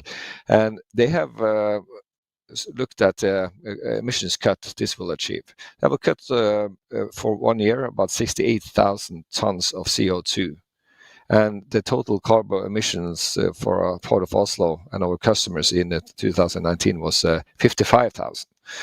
So I think we have to just be aware of that new technologies will come, and they might make some old ones obsolete. OPS could be for this one of them, but as the case is now, we are getting partly that funded from the Norwegian government through grants. So I think we have to just be smart and look forward, but we also at the same time have to make those strides, make those cuts. But the best solution for the ships is that all the cuts are happening on the ship through their technology. Thank you. I would like to ask you now that has there been anything that is in your head, or is there anything in your head right now that it's very important, we need to talk about this today, yet nobody has brought this topic up yet? We've talked a lot about green transition and everything we need to tackle around it, but perhaps there's something that we've forgot. Okay, so Isabella first, and then to Ingvar. Yeah, maybe just something, I think, because what will be I think one of the big challenges is the long-term planning of ports and the short-term changes in realities and in technologies and so on. And if you say, because this green transition, and you said it, I think, as well in your question, is that it might lead to loss of cargo. Also, Bogdan told it, explained it, and this we are all in favor of the greening, but we also have all to be realistic about the fact that 40% of what goes in and out European ports are sources of energy. So if there is an energy transition, it's clear that the impact on the ports is big. What is important, I think, is that the ports can steer, can adapt, can take decisions, can pursue or change even strategies in a very short term. And this is the difficult thing, because the planning, it's heavy assets, the planning process for new investments, getting the authorizations, getting the financing, and so on, are long-term processes. Connected to that, it's that some port authorities even often rely on government approvals and so on, and so that they cannot, like a private manager, change the direction, and that is something maybe that we will have to look into on what is needed, so that these ports can adapt and can react and can help this green transition, but also help the economy, because the ports are still the engines of many regions in Europe. So I think this is one of the important things, to look also at how ports work and how can ports get tools to react quickly and adapt to this new future. Thank you. Ingvar, you also had a... Yes, I think one of the reasons that Norway have been in the forefront of much of this is that we have, first of all, have been on every politician's mind, so to speak, to put this ahead, and we have a very strong public procurement system, where, for instance, in Oslo we have the largest passenger ferry service in the country in terms of passengers. That was the first one in this case in the world that was run on LNG. And in 2018, it was decided they're going to rip up the LNGs and put in 65 tons of batteries in each of those ferries. And that was a part of the procurement strategy of the public sector. And so the private operators got paid for doing so. And I think that's something that is quite unique and drive also innovation, because what happens is when you get those leaps of technology, then also they make that technology accessible for a cheaper price for the runner-ups, basically.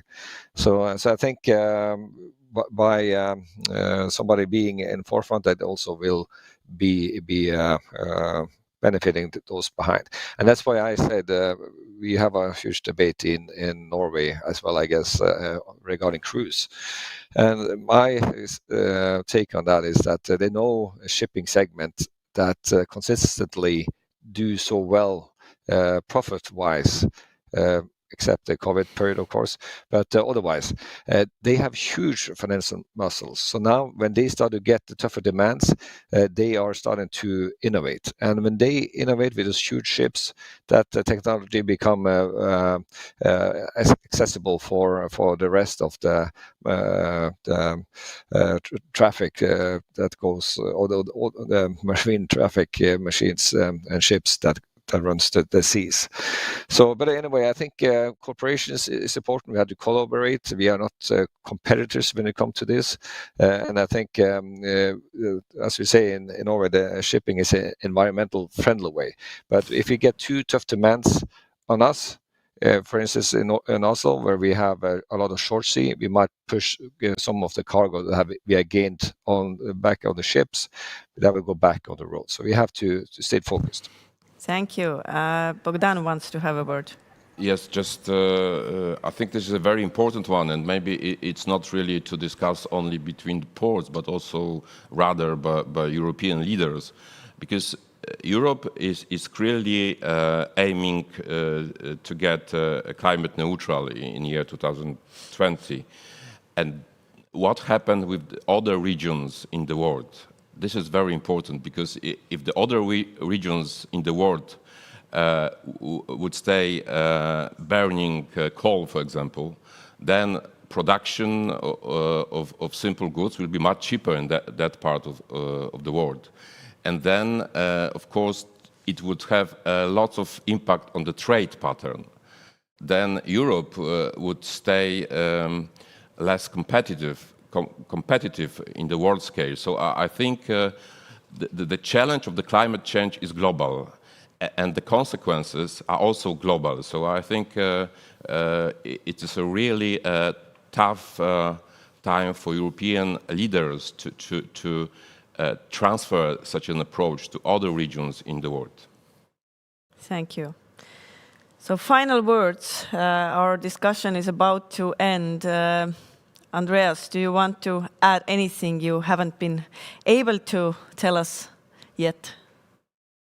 I think Isabel made a great point just now regarding the port organizations and the port authorities and the actual companies regarding the future. And the port and the maritime sector has maybe a reputation of being a bit old-fashioned and slow, or at least it used to have. But when we're talking about future-proofing the ports and the whole industry for a future that we still don't know what it's gonna entail, this puts demands on the organization to have an agile organization, and we're agile people.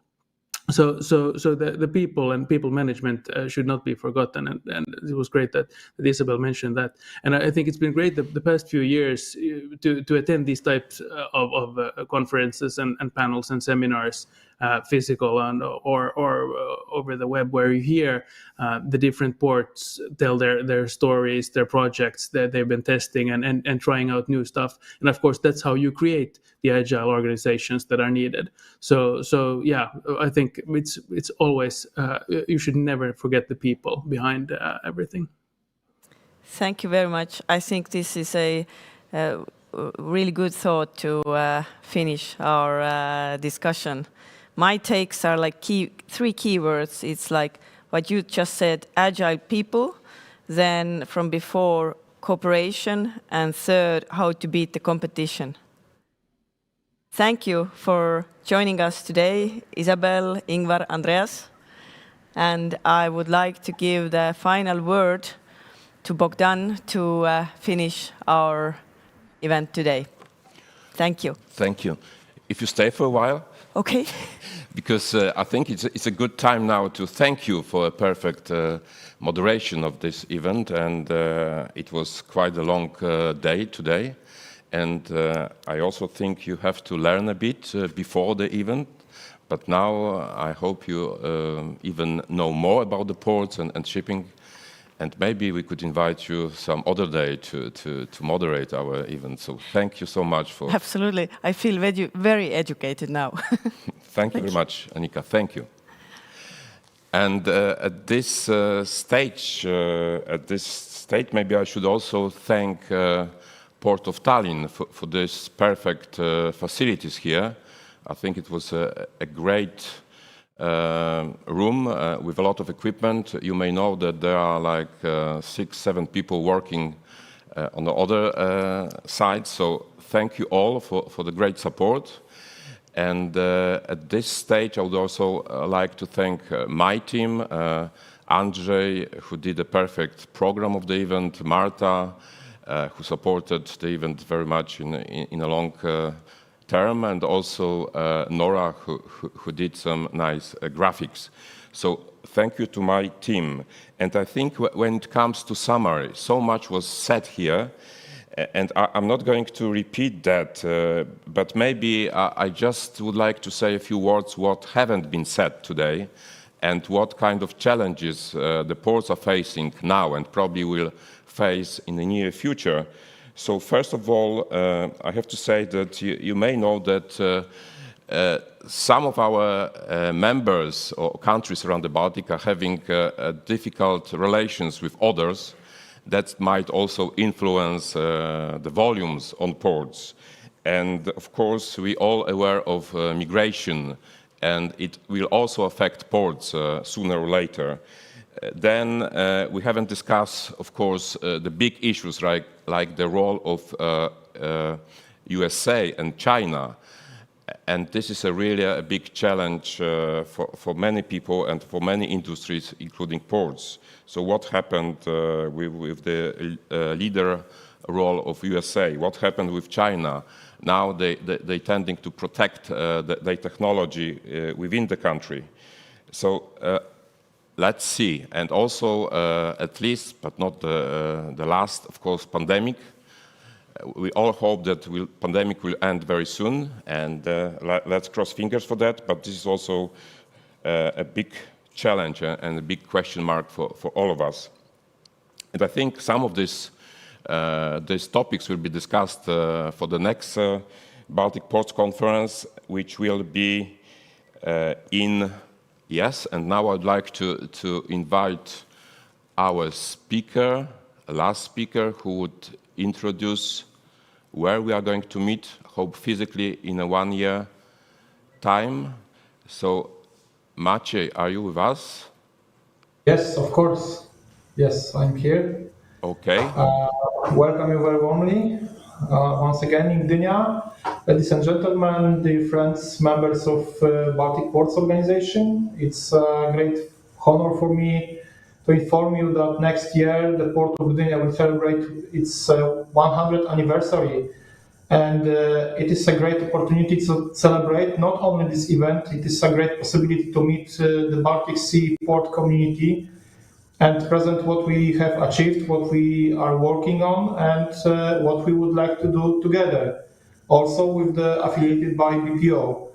On behalf of the Port of Gdynia Authority, I have the great pleasure to invite you, dear friends, to next year's Baltic Ports Organization Conference in Poland, in Gdynia. I hope we will have an occasion to meet not only virtual, but face-to-face. Best regards and see you soon in Gdynia. Thank you.